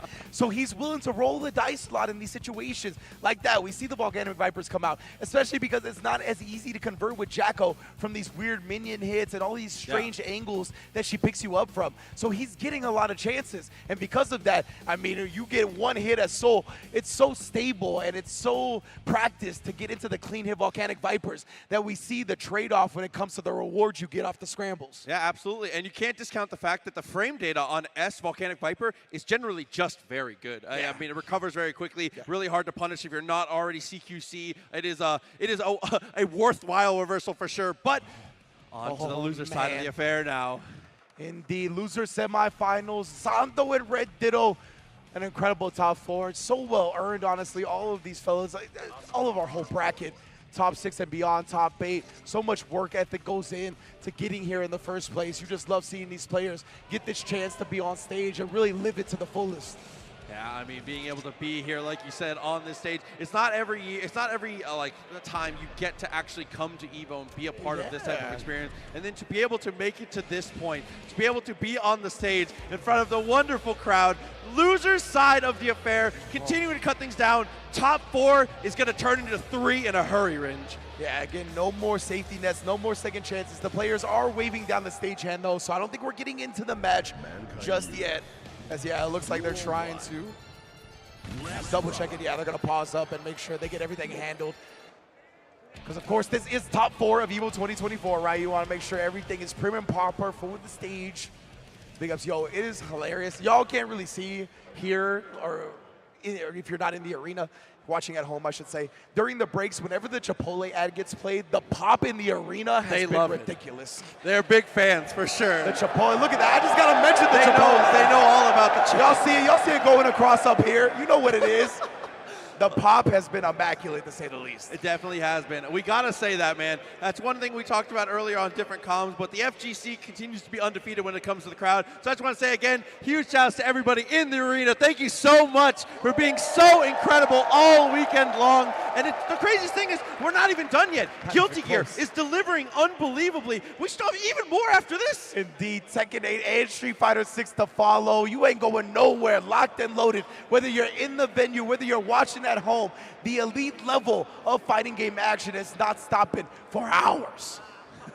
Love to see everybody in the crowd here. Good to see all the familiar faces, man. As we, the SIG flag. I don't say yeah. Dude, the amount of people that have come through in incredible cosplay this weekend has been unreal. Huge shouts to everybody who came through, regardless of what game, what franchise you were cosplaying for. It was incredible to see that many people putting that hard work out there, because it's like, putting yourself out there like that is difficult, man. That's a lot of confidence. I respect that so much. So huge shouts to everybody who came through and cosplay this weekend. Absolutely, man. It's been a growing part of the fighting game community, and one that I want to see continue to be celebrated. We even got a John Cena cosplayer in the building. I see you. Maybe I don't. Yeah, you know what? You're right. I don't know how I spotted him in the first place. Ugh. Got light shows, we got height, we got everything in the building. I love seeing all the EVO merch as well. I've seen the pre-registration tees, the throwbacks. That's one right there. Shouts to my man Drew Face with the pre-reg tee design. You already know what it is. Oh, had it already on design. Man, like I said, man, just incredible crowd, incredible people. EVO, we're still in the middle, and I can't wait to do it again. Indeed, and we're just getting some audio issues sorted out on the stage before we jump back into the match. So we're getting some time to shine with our lovely folks, our lovely cosplayers. Mario hats going. Luigi is flying on the hat. That was nuts. I didn't notice that till the end. I was like, what? Deception. Plus, there's all kinds of great merch available here at EVO as well. Yes. Booths upon booths for all your favorite FGC apparel, EVO and otherwise. That's the pre-reg shirt I was talking about. Man, showing it off heavy. Big ups, man. Everybody is happy to be here in EVO Arena. And let's take a look again at the bracket to give you all a familiar update. And in case you're just joining us, you're like, what's happening? How did we get to where we are right now? We are at Zondo versus Red Ditto in loser semifinals for the chance at Nitro right after Tatuma with a convincing performance of 3-1 in winners finals, takes his spot in grands and has that winner's advantage all to himself. Yeah, absolutely. As we said, he did an amazing job being able to adjust and handle things accordingly. So it looks like everything is settled. We're about ready to go. I believe we're going to be heading into our match now. So this is my favorite portion of every bracket. Winner stays. You're on the hot seat. Boy. This is where you can make or break your bracket. Build some momentum. Roll that ball up the hill. Potentially be able to snowball all the way to the finals, and it can all start here. Yeah, I love the way, honestly, brackets play out because of that, right? Because winners finals, you give the person that lost that a chance to collect themselves again. But the person in loser semis that wins, they get to ride that momentum directly into the next match. And we're going to see who gets that privilege between Zondo and Red Ditto right now. Let's see what the chances of survival are here. Asuka potentially in trouble here at 99, right off the rip. He's able to go for the backdash and gets the whip punish. That's a huge start. Got the overhead locked and loaded as well. Gotta watch out for that. But he's just locked down on the ground. He can sneak that in at any moment. But right now, the gravity staff just doing mad work. What a block on the overhead from Red Ditto, bro. Trying to hit him with the rules. Goes in for the super instead. Plus raise on the switch. Teleports away. Finds that 2D once again. Oh no, bro. You in the tornado now. The staff caught in the middle of everything with the cubes. It was only a matter of time. But to a point you've been making, oh, never mind. I'll save that for another time. I was going to say, you see how much life Zondo has sacrificed, right? To get to this point. If Red Ditto can get one hit, he'll put him on life support, but that one hit did not come. Another difficult thing about it too is that even when you do find that hit, you find yourself spending a lot of your meter just FDing, so you don't have as many resources as you would expect to be able to cash out here. But now corner pressure, 50 meter, make it 100, gets the air there and sends the RC. Yeah, Zondo got caught trying to flinch, trying to wiggle out. Red Ditto though staying tight with the pressure, able to get the hard knockdown on the Mortabato. Give me that. No mana as well. We going to the next round. Zondo locked out of any and all options. Yeah, not much to be done in a spot like that. Right away, it goes for the jump. Able to get that jump jab for the lockdown here. Super jumps out and is able to get the confirm there with the fireball to be able to get some room. Yes, indeed. Make him juggle. That big cube is so good for combos. Just juggles the opponent right there. Doesn't make them go far away either. Yeah. Okay, tutor up. Swap here. Gets the poke, but can't get confirmed from Max. This is air throw once again. Red Ditto, like you said, with throws behind his age. Yeah, most definitely, man. Well beyond his years when it comes to the air throw game and gear. Oh, no meter here. That defense is going to be exposed. The BRC overhead, but he didn't convert off of it. That's a lot of damage left on the table due to no mana. Gets the close slash, uses the wild assault. Great way to manage your resources to be able to find that touch. The first game going here in favor of Red Ditto. Double beam dream, Red Ditto. The crowd is behind them. Might be the first time I've heard a crowd cheer for a random goal. It's been a while. Keep it a buck. Wait a minute. See if we can keep that momentum up, though. Right off the rip, is able to get the counter hit. Yeah, did not want to have to deal with the pressure there. 5K to break some of these fireballs, but unrelenting is Zondo. Full confirm into the corner. Yeah, Zondo had the low rocks again, right? So you can't really thwart that with a normal, like we saw Red Ditto do with the cubes. Oh, whoa, that ended up landing really funky. I don't think Red Ditto expected him to be on that side after storing a spell in the air. Got that FD to be able to get a little more momentum as we get across. Finds the low, teleports away. Nice jump timing. You see Zondo now trying to fuzzy block himself. Get up and out of there, but instead locked down again and opened up. Give me that. Mortobato in the corner, 50 meters still available. Zondo spends the deflect shield right away. Whip punishes with the super. That was beast, man. He got so much mana back off of that. So we see letting the cubes fly again. The teleport on the other side. Red Ditto still ready for everything. And Mortobato, but blocked and punished Zondo. Not the one to be asleep at the wheel. Yeah, good way to be able to fully convert off of that. Now, yeah, we managed our things here at the start. He's able to get the ACR with the cube. Can't quite close the distance there. You know, spellcasters, we're not the speediest. Yeah. Walk away though, looks to the rock. Nice jump, but again, gets caught in an anti-air situation. It's huge for Red Ditto right now. Zondo only has a mana card as well as the auto import. So he has to really get the auto import off now, and even then his mana is so low that it's not going to be a great look. BRT just with a slowdown, gets a look. Wow. Yeah, even just using that RC to build back some mana. Now he did get the mana reduction cost, so he's going to be able to go in for a little while now. So many cubes actually to his name. Look at this, the fire. Oh man, and the crowd, they yearn for the cubes. Goes through again. Just spinning the burst. Here comes the super. Whip punish again. RC's taking away. They're alive here. Look at this, bro. It's this cube life. Oh my goodness. Ends up sweeping in with the low, finding the touch, and evening things up. Red Ditto with a quick answer on game one, but Zondo grinds out that second. That looked like that belonged part of the Friday series, bro. That was Cube Vision Productions. That was nuts. Red Ditto definitely not looking to relive that movie. Oh, that flex shield, and perfectly timed to just punish the recovery frames of it. Yeah, and straight into Mortobato there. I definitely love the idea. Keeping it as easily scaled as possible. 50 meter built up now with the positive bonus continuing to rock. Oh, tap dust. You love seeing it. Hard knockdown in tow, double beam dream. Oh, wow! The hardest of knockdowns, 6 feet under type knockdowns. Hey, listen, well, that super, what it's known for is slicing through cuts, so it does make sense. That's true. Oh, he's got, I was gonna say double explosion. Whoa! He blocked that in the air and that pushed him past on the teleport. So Red Ditto did not expect to land on that side. Very funky. Couple it up once again. Finds the connection on the wall stick. Hard knockdown. How do we spend it though? Probably just gonna get a little bit of a recharge here. Yep, sends out the cube. Charges a little mana. No, instead, goes CQC. We're gonna get in his face. Good block on the low as well. Fill up these cards what he wants. Some cubes, the delays, slice. Look at the cubes all day, the crowd. Get into it.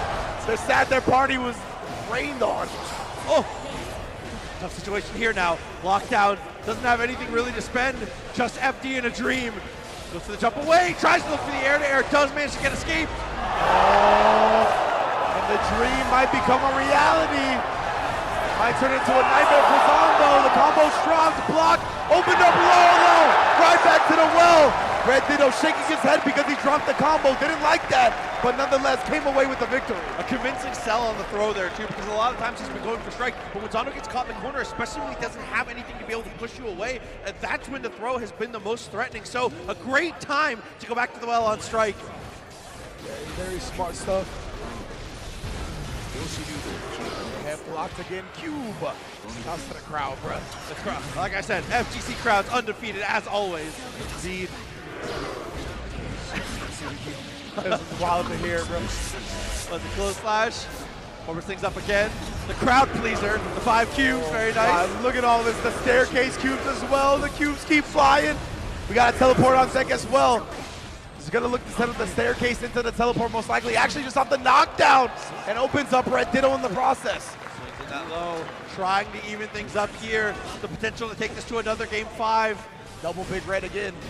Big Red's a nice tool to just throw out of the neutral, as you see, exactly like that. Oh, Big Red. And now, we're back to the cube zone. Overhead blocks, really good defense from Red Ditto. He finds himself out of the entire gambit Zondo was trying to present. Does keep the RC going, keep the pressure up. Well, that jump loop, and I like that little delay too. I think was expecting that deflect shield once again, but this time just gonna be able to eat him up. Wild Assault, 50 meter, almost full burst for Zondo. And look at the damage taken from Asuka. Oh, and the immediate super, the lockup out of the burst that he just got back. Dude, again, situational awareness on 10. Potential set point now. Zondo has to fight back. And he's gonna try this now. Q vision, you need this, bruh. The big Q. Oh, indeed. And we're going at it all the way again. He's gonna be able to pick up off this one. Shuffle the cards as well, get the fully loaded spells. All day, staircase on staircase. The dust is fuzzy blocked. My goodness, look at the defense on Red Ditto. Scratched him and still gets out of the corner. Yeah, this situation all of a sudden on its head, finds the hit. This could be huge. What a bottle right away. Hard knockdown as well. He wants to make sure he takes some of that mana away. Okay, pressure still applied. 50 meter, goes for the low after the dust. Finds the jab, looks into the trade. Actually goes his favor. Here comes the super. Is it enough? With the health, it disappeared! The mana running out in the middle of the super! Second! Wow! The mana shield running out in the middle of the super is what caused that double beam dream to kill. Oh my goodness! Unbelievable. Red Ditto gonna be able to maintain, but one time, obviously, one of the top performers into the top 4. Please give it up for Zondo. Oh my, yes, please everybody give it up for Zondo. Bringing the cube vision to the arena. Everybody cube, the cube chance. Cube chance is undefeated. I'm so weak, bro. They're saying no more cubes. I love you, yeah, never change, but we love y'all. And Red Ditto, the man who started out as a member of the Hoop Squad, joining Sajam's Discord, coming up through the ranks during the pandemic with Guilty Gear Strive, online tournament after online tournament, has made top 3 EVO 2024. And the story is not done yet for them. Still an opportunity to be able to press even farther forward, making it into, like you said, the top 3 spot, the losers finals, battling out to see who is going to be the U.S. representative to be able to try and dethrone Mr. Bad Guy himself, sitting atop the throne. Tatsuma waiting in the wings, but what I'm waiting for are these replays presented by PlayStation Tournaments. Let's take a look at how Red Ditto accomplished this in the first place. Made sure to get everybody nice and situated before we got into this loser semifinals match. And Red Ditto, that's something he's so good at, is keeping you locked down in the corner. He cuts off your air passage. He knows when you're going to go for it. His reaction's always super on point. Yeah, air throw, jump jab, everything in between, was doing a great job, like you said, corralling them completely. And one of the things that we saw quite often, the Cube Storm, as soon as you get caught crouching at the gravity well, it becomes a nightmare there. You kind of just have to weather the storm, kind of just take the chip, except you're going to lose a little bit of bar, and see what you can do when you find a gap. Absolutely, man. That's really the name of the game for Red Ditto, and he plays that type of game so perfectly, right? Zondo, I think he honestly didn't get that great a luck on his draws, but that's the type of fate you play when it comes to this character. So Red Ditto obviously did his part and just made sure to be overwhelming, not let him get the opportunity to cycle through and find a better option, find a better route of cards, right? So great stuff from Red Ditto. The reactions, how quick he plays, I think is just so good for that type of matchup. No, definitely agreed. The pacing works out incredibly well. But before we go any farther, before we cut to the top 3, we're going to toss it over to one more quick break. And then right after that, we're going to be heading into the losers finals. So don't go anywhere. Stick around. EVO 2024 will be back in just a minute.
had some amazing top 6 up to this point. Now, we are at Losers Finals for Guilty Gear in Tribe 2024. I am Ringe, along with Proxy. How you doing, fam? Dude, things could not be better. The matches continue to be amazing. So many different nail-biting Game 5s. As we take a look at this bracket here, take a look how we got here. Fatuma obviously waiting in the winner's side of the affair in Grand Finals. And in the losers, Nitro gonna have to face off against Red Ditto.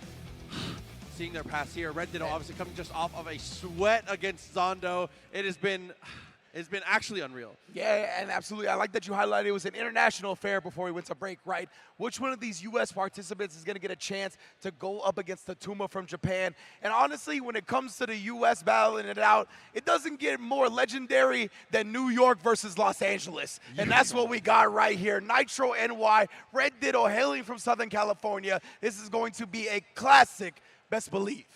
Dude, listen.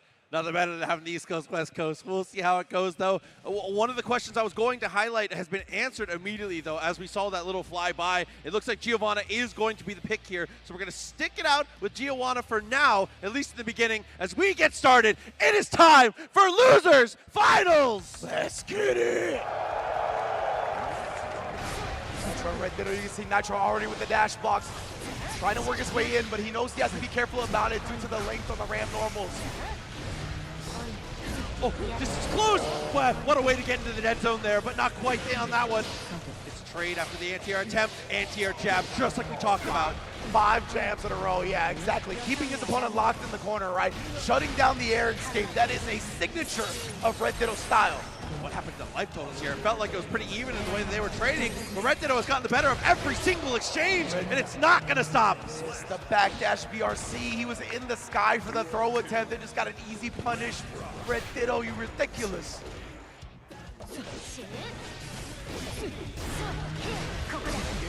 The flip kick instant blocks for the punish. Good stuff from Nitro. Usually that has a little bit more pushback on it. And now we're looking to try to keep that corner live, but you see the acceleration speed on Ram's dash. You get out of the corner so fast. Absolutely, and Nitro fights for his life when it comes to this 50-meter, having to use the FD as best he can. Does get out of the corner in the end, but not out of the pressure just yet. BRC forward after the close flash. Yeah, Nitro, his risk gauge was getting cranked. He was about to be in the wrong neighborhood. Oh, yes, covering the jump out. Beautiful anti-air. You see how much damage being squeezed out by Nitro. First available, expecting to save it here. Don't be a hero. 50-meter with positive bonus, continuing to build. Finds the air throw, though, all of a sudden. Thinks a little bit more on its head. Oh, but Nitro gave him a quick dap into the RC. Stuck his hand in the blender, but made sure he had it covered with the Roman cancel. Attempt here at the start. Acid to the 6-piece. That's the type of answer we need to see. Do not let those go unchecked. Exactly. Red Ditto will not be bullied. That is for sure. He's very active defensively, and he knows how the answer is proper. Not just like to catch you off guard, but the true answer to what you're looking to do. Stays ground and kind of sells the low pretty well. Ends up sending the burst here. Nitro gets poked out of the 2D, though. Trying to give him the space. He's able to dash, get back to the mid-screen, and finally catches the back dash from Red Ditto. Okay, optimizing damage here. Guard crush into the throw. That's a classic from him. Oh man, jumping up. That was such good discipline from Nitro to back up and just see what Red Ditto was gonna do. Waited until he landed and took advantage. My goodness, yeah, man. Not panicking, extending the RC as soon as that throw whip was the difference maker, absolutely. And a lot of times you see Red Ditto do this all the time, where the ascending buttons can hit people. You can react to jumps and dashes with jump up buttons. So Nitro was just lying and wait to see if Red Ditto was gonna advance forward in the air. Okay, straight into the super though. No time to dilly-dally. Third of the life left on the table. Still has burst. PRC into the throw, very nice. Oh, Red Ditto actually does stick his hand in the blender. Got caught with the super from the sky. Nitro being cheeky and sneaking in. Then the counter hit off the jab. Really reading Red Ditto's defensive choice as well. I'm convinced everyone forgets that's a super. Every time. Every time. Every time. 2K, a little bit of whip, ships in the night, but that's okay. Gets the trade. And then the 6B. Hard break, gets him low, really. Just keeping it tight with what Red Ditto's looking to do. Backdashes work out well. JD gets the knockdown. And RC's perfectly out of the range. And remember, the RC will slow down like the active portion of normals. So it's not easy to just dash behind them and know that they're in recovery at that point. Okay, ends up spending the burst, so that's a good burst point here. Finds the low, sets up for the guard crush, throw again. RC available. How do we spend it here in the mix-up? Oh my! Nitro! Every path completely answered. Beautiful stuff, even with the FD, even with the space that was gained. Red Ditto still not enough to get out of the corner. Both of them looking cool, confident. And we have a Let's Go Nitro chant going right now. The crowd is feeling it for sure. On the verge, going up, already up against Red Ditto. Oh my goodness, tried to chase him down, but those late falling buttons really stuffed the opponent trying to do that. Command dash into nothing, actually baited out the attempt to stop the spiral arrow too. I love the idea. We're mixing up our timing so well. See the way Nitro's moving on the ground, it's honestly manipulating Red Ditto's air movement. He did make the most of it here, but man, that's gotta be frustrating to deal with. Yeah, that's an important thing for Giovanna for sure, is trying to entice that jump, especially against a character who's so dominant on the ground like Ram. Sneaking in now with the spiral arrows. Good block. And no flinching at all from Nitro. What discipline defensively. Okay, 2D finds the Tatsu. Is it enough damage? Is the burst going to be available? No need to wonder anymore. That's the finish. Nitro 1 round away from getting his run back with the Tuma in Grand Finals. When it start again, you cannot get those for free. Not in block strings. We've proven we have the reaction time. We have the tech. Yeah, anytime Nitro tries to go from like a slash or a heavy slash into that, it just hasn't worked. Red Ditto has been ready. Looking to turn a dream into a nightmare with this one. Situation coming up. Dash gets the trade. Very brave press there from Nitro. That's going to be the death. Windshield wipers for the OTG. Red Ditto not giving a ghost on it yet. Definitely not going quietly into the night. Again, the spiral arrows off the slash is not going to happen. Nitro, he's been able to sneak them in here and there off like crouch lights and like really funky timings.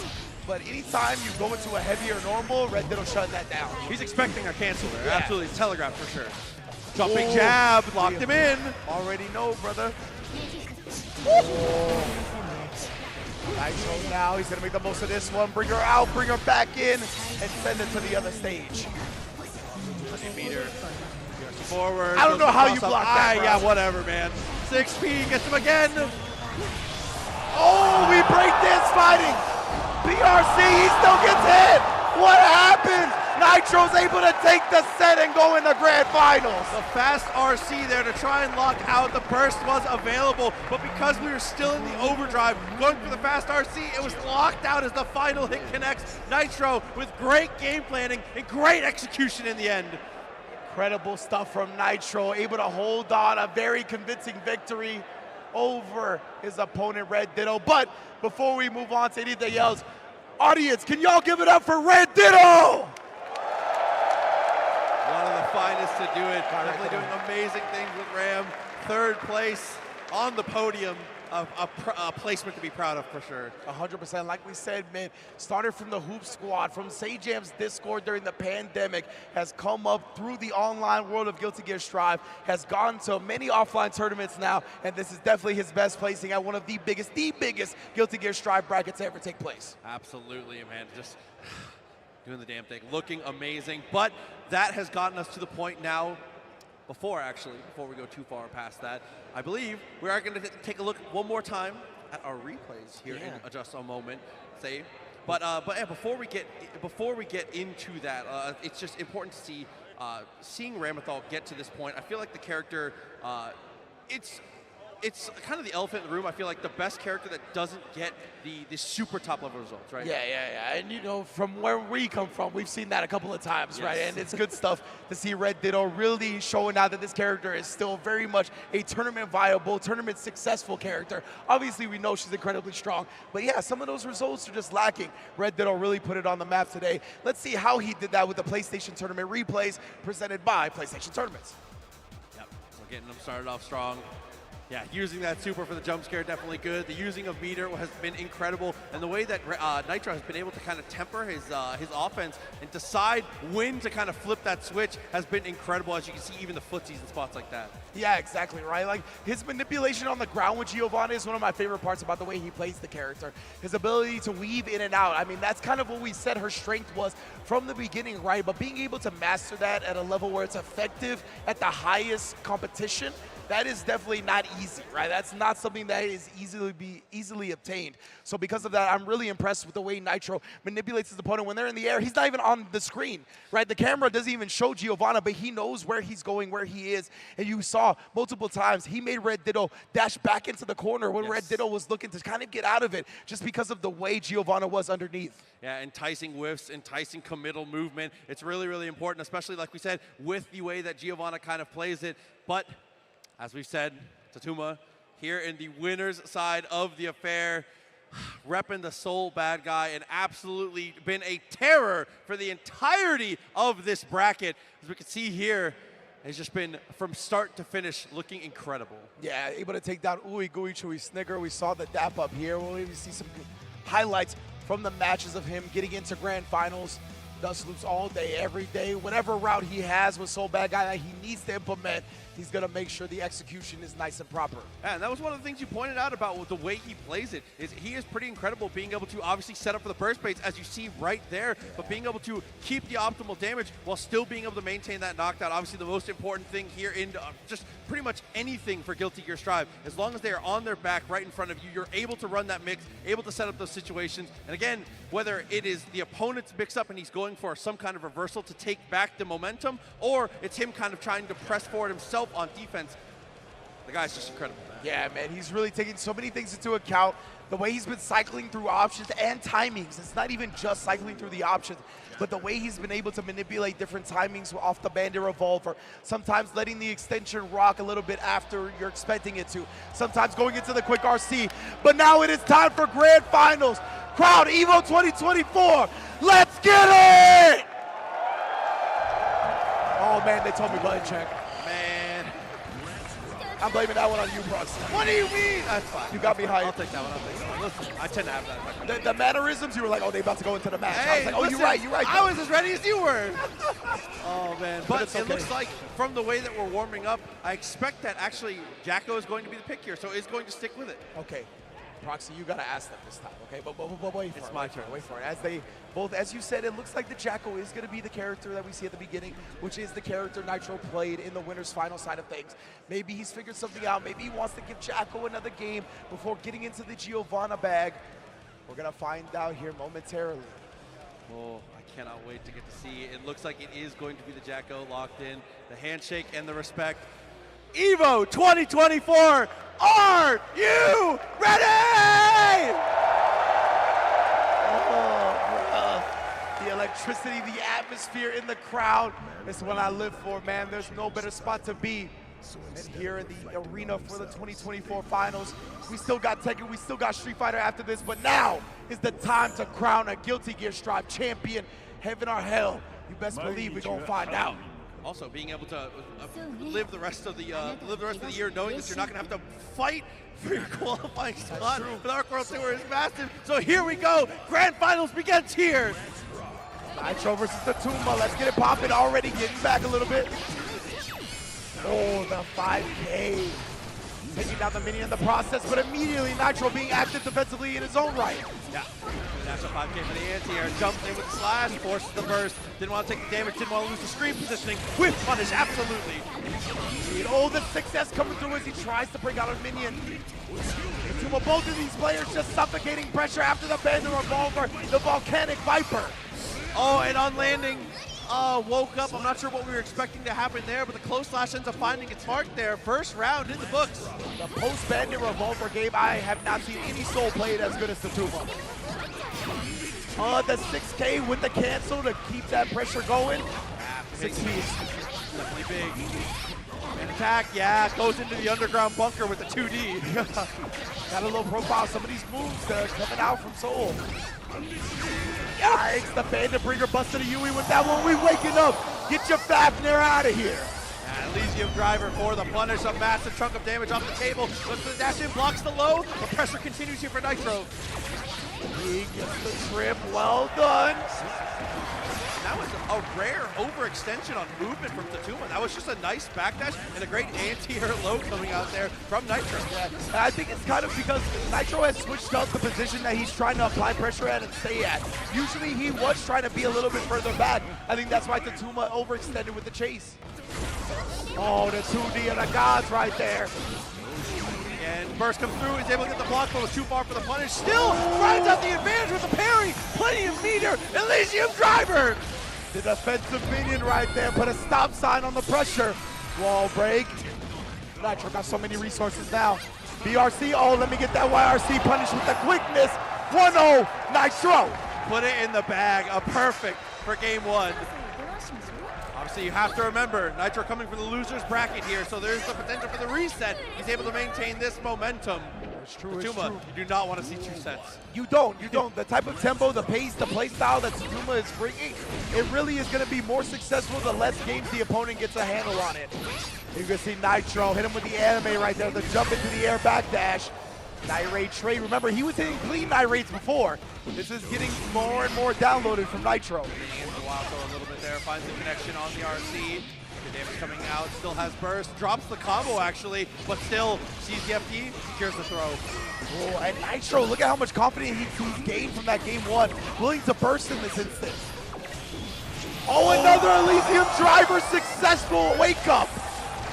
Ah!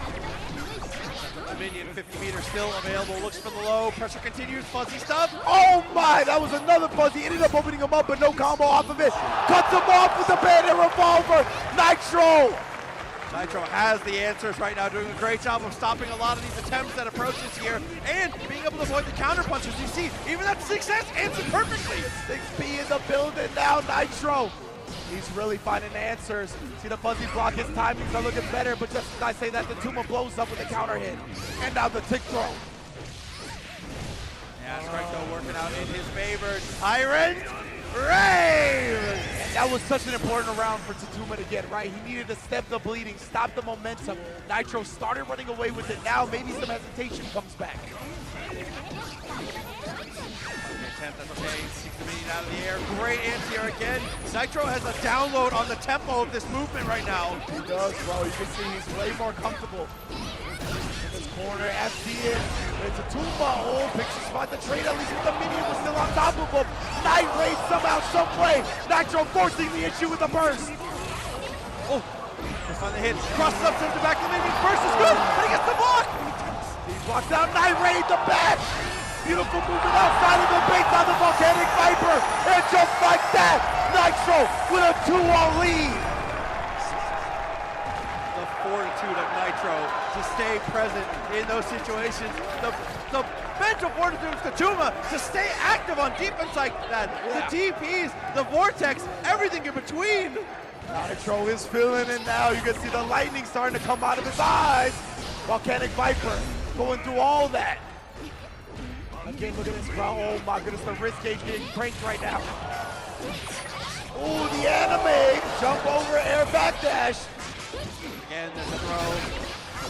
Gets that little bit of a juggle. Good damage off of it. Counter hit to get out of the corner, though. Side swap, that's big. That's my corner. Now Tatuma trying to get his smart little standstill on. Jump takes a little bit of burst. 100 bar, how do we spend it? Gonna hold on to it for a little bit here. Intent to block, believes in the defense, and it actually works out. There's a broken whip, right? Oh no, the Volcanic Viper! The invincibility was gone! Nitro, how did you do it? Snatches him out of the air, sends him back to earth. He air blocked the first Volcanic Viper, immediately went into it again. Nitro reversal super and actually beat the Viper. Ridiculous. Finds a knockdown. Base it out again. Burst available this time. Nitro, right now the momentum is out of control, bro. Oh, big hit, big hit. Tatuma needs to stop this. He needs to get some damage, some momentum for himself. For the wall break. Almost has the bar built up. 2D finds it. That 2D is outside, bro. The activity on that is ridiculous. Jumps the wild though, but there's an RC. Does it again. Why not? Now turn the minion. The goons are on the block. Oh, beautiful from Tatuma though. Staying strong. Oh my goodness. Whipping everything right there from the 2K. Speaking of being outside. Yeah. Activity at its finest. Full burst for Nitro. Not too far from his own. DP blocked again. Cannot believe how often we've gone for these aggressive choices. It's continued to pay off though. The minions once more juggling off of it as well. Look at Nitro, he's rolling right now. Oh, the fuzzy stuff! Breaks the wall, the instant overhead. Still alive, PRC's forward, finds the low, has to burst! Tatuma goes down to the dust. Nitro has reset the bracket! And the craziest thing from Nitro, not a sign of emotion. No. Job's not done. The job is not done, Proxy. The mission is yet to be accomplished. New York, brother. New York is in the building right now. Oh man, East Coast, New York, Northeast going crazy right now as we're back to character select for a little bit of a slowdown. Thank you to Rick, the entire EVO team, for bringing the pit back, baby. The pit is out here. We are on the floor. And the crowd is feeling it right now. If there was ever a time to feel their energy, this is it. The Let's Go Nitro chants shaking the building right now. We are on the floor. The pit is out here. East Coast is feeling it. Look at they bobbing right now. The rhythm is through the building. The electricity out here. You can feel it even in your seats at home. I know it. When we get back to this player cam, doesn't look deterred. Honestly, truly, has still looked in it. You know, took a drink of water, still back in it. There's high potential here. As we said, this longer set, we have to think, favors Nitro a tiny bit, but it's time for the reset. Indeed, Tatuma. We got a whole set of intel now, right? How can he apply those adjustments to bring this back, to make sure what happened in the first set did not happen in this one? Doing the low, looking for the shimmy, patient on defense until he's not, looks for the far side, twice in a row he gets in trouble, hand in the cookie jar. Indeed, bro, got caught by Nitro, you know that's Mama Jacko. She's not gonna let you have that for free. Overtime, next block, finds the low. Oh, the volcanic Viper came out this time. Nitro was trying to switch it up and use the cross up instead of the air backdash to the same side. Tatuma though, stuffing that all. Oh, the PRC, Tatuma tried to take his turn a bit early. Night Raid blocked. You gotta stay safe with the RC yourself. Came too deep into difference makers here. They look at the anti-air straight off the rip. Minions kind of dealt with. Gets him again. That delay, that change of timing has been ridiculous. And the burst gets eaten up. Beautiful from Tatuma right there. As you mentioned, that Bandit Bringer really pausing him in the air right there, was able to counter hit the 2D. Nitro was trying to snipe the landing. Unfortunately for him, the Bandit Bringer put a stop to that. Wallbreak, half the life off the table, soul bad guy, damage obviously coming through. 5K. Drops the minion, yes, you and your boy. Straight through with the DP. Actually jumps backwards there, maybe an execution error. It ends up letting Nitro kind of get up for free here, and this is the symptom of that. Indeed, and now going again, away from the Night Raid, but wild throws whatever Nitro tried to do. Oh my! Was that an air throw on the backdash? Are you serious? You cannot be serious. That was disgusting. That rarely do you see that. He might have been jumping. It was very hard to tell for me. It was just too quick. Yeah, it was either backdash or right as he jumped. Like literally just a few frames off the ground. Away, Tatuma, like we said, still maintaining that pressure, still doing well, staying present, finds the knockdown with the revolver, pressure in the corner, cranking the wrist gauge a little bit, and finally punches her for sticking that leg out. Tatuma, he's getting comfortable right now. The crowd is not facing him as the 80% Volcanic Viper deletes the first round. What happened to your life, brother? Tatuma ramping up the pressure now, looks for the low, is Nitro, steps away, blocks the vortex. Yeah, he didn't have any meter to make the Night Raid safe that time. And Nitro gonna do some raiding of his own, raid the health bar, that's mine now. Oh, 6P conversion as well. Barb again, dude. Bringer has been ridiculous in this set. It's been one of the best adjustments so far. 100% Bandit Bringer has thrown off a lot of what Nitro is looking for to respond with Soul Takes to the Sky. Press back PRC, yeah, he didn't get the combo off of that. Ooh. Avoids the bringer that time, even the crowd oohing and awing. 2D coming through, Nitro beginning to build back that momentum. A little bit at a time. Comes back, okay, so we're starting to get adjusted to the bringers here. Gets the hit with the Wild Assault. Good scaling off of that, so a decent chunk of damage as we get those minions through, but DP, once again, we're not worried. The heals to the dome piece, and I like that. Go back to that same mix-up. The Tuma, the first time he saw the cross-up, he DP'd. Just keep going to that one. Looks for the 2D soccer kick. Continues the pressure here in the corner. These are the type of situations, yeah, and you see even Nitro kind of lets off the gas there because that's what Tuma makes his money. Yeah, and he knows Tuma, he likes that Night Raid. He's trying to stay out of it, but again, look at this damage. Even a charged dust on the side switch for the Ender. Another throw here. He's gonna get a setup shot with the minions. Ooh, the goons are outside, fam. Oh, Volcanic Viper, oh, but no punish. Baits out the burst. Nitro ties up the set. Yeah, a little too preemptive on his defensive mechanics there to try and get away. And as you can see, like we said, the crowd is going absolutely bonkers right now. Evens things up. We might go the distance rinse. We definitely might. Oh no, straight away it goes for the DP, gets the punish, forces the burst. Versus having to pull out the minion, looks for the jump S once again, pushes him away with the burst.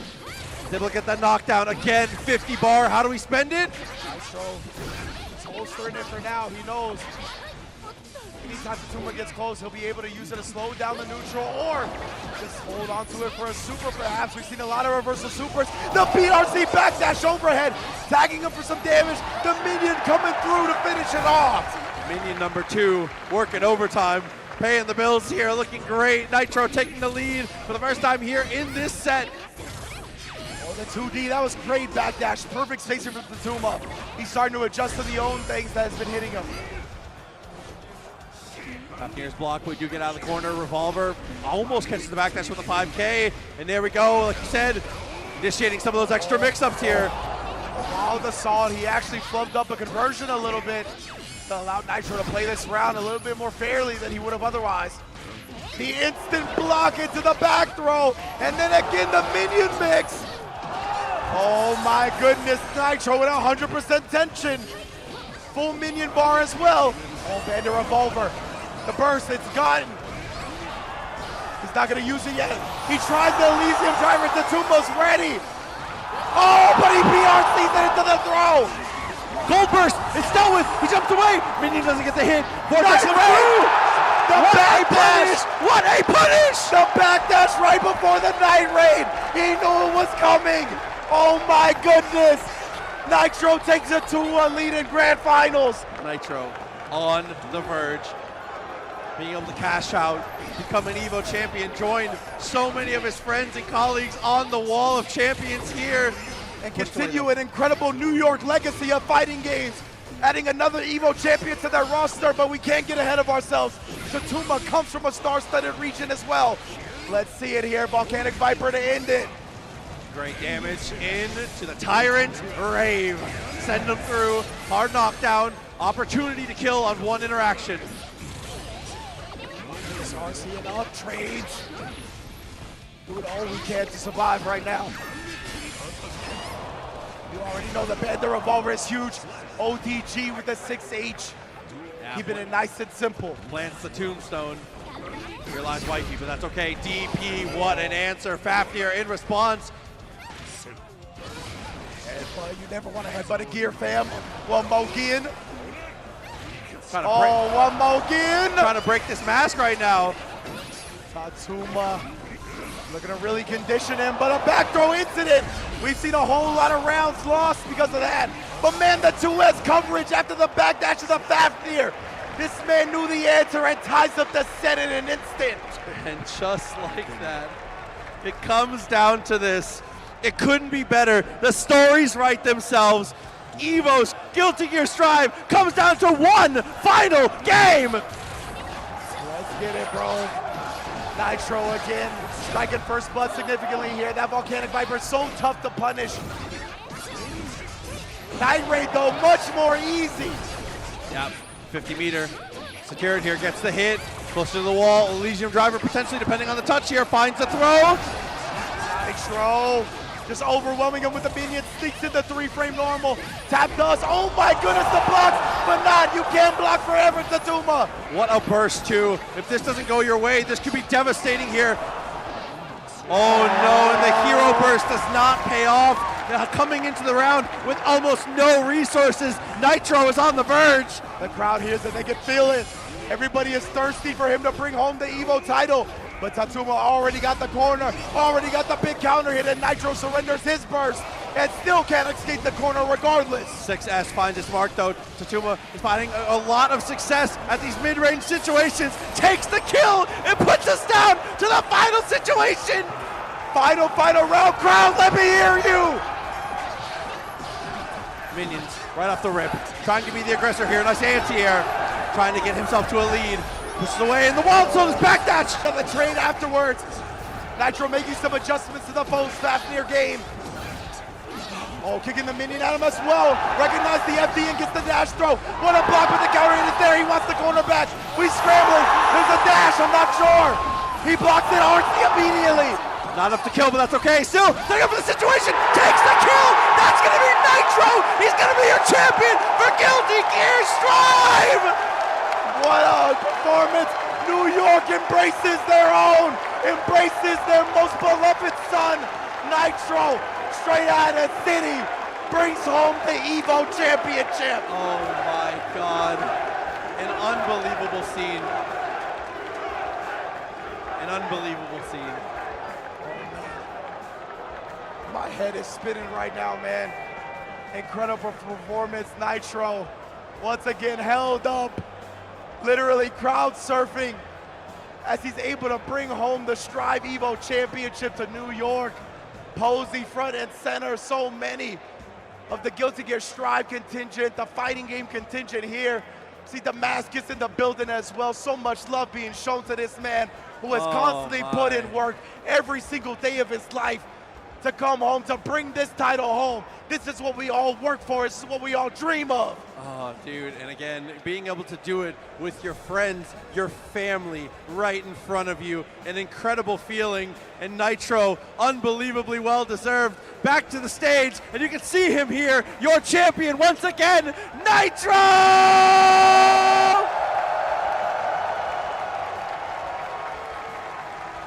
Wow.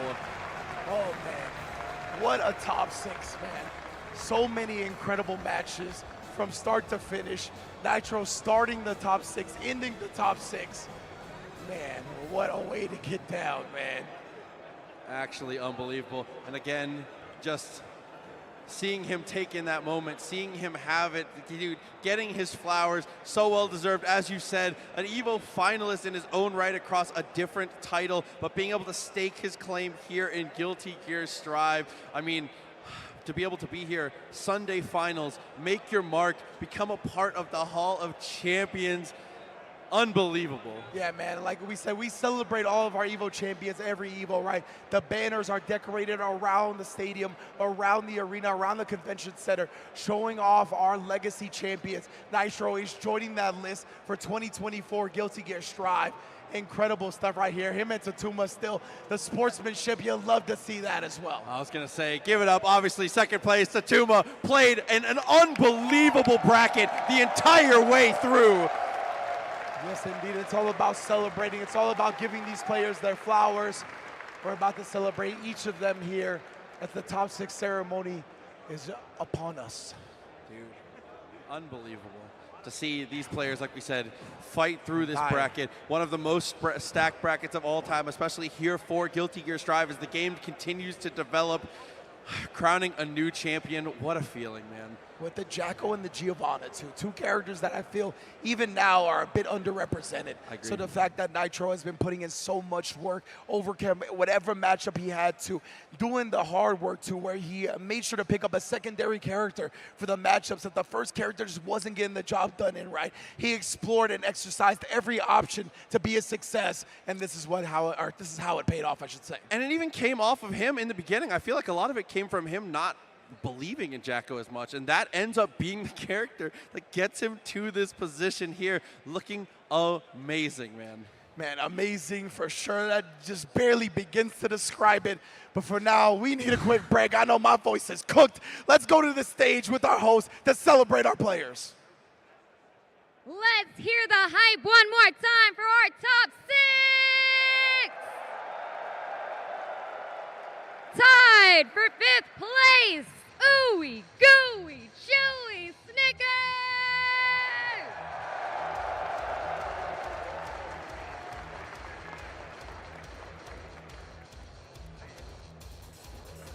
Also tied for 5th, we have Jack.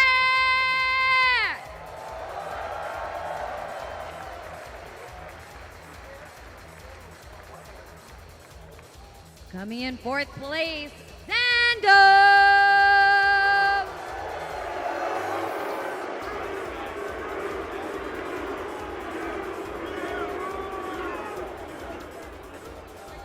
And in 3rd, we have Red Ditto.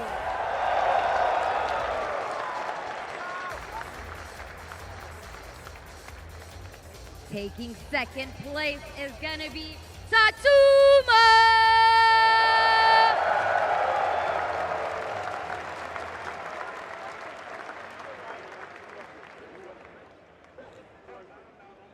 And your Guilty Gear Strive EVO 2024 champion. Let me hear ya give the props to Nitro!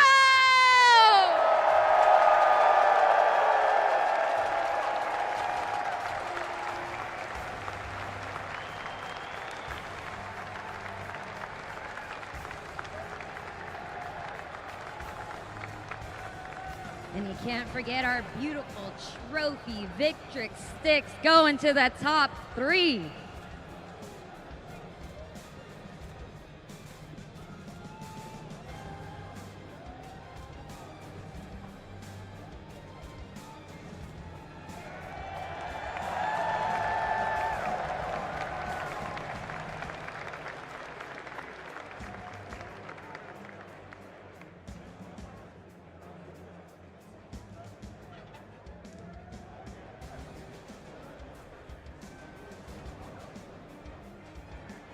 All right, yes, give it up one more time for your champion.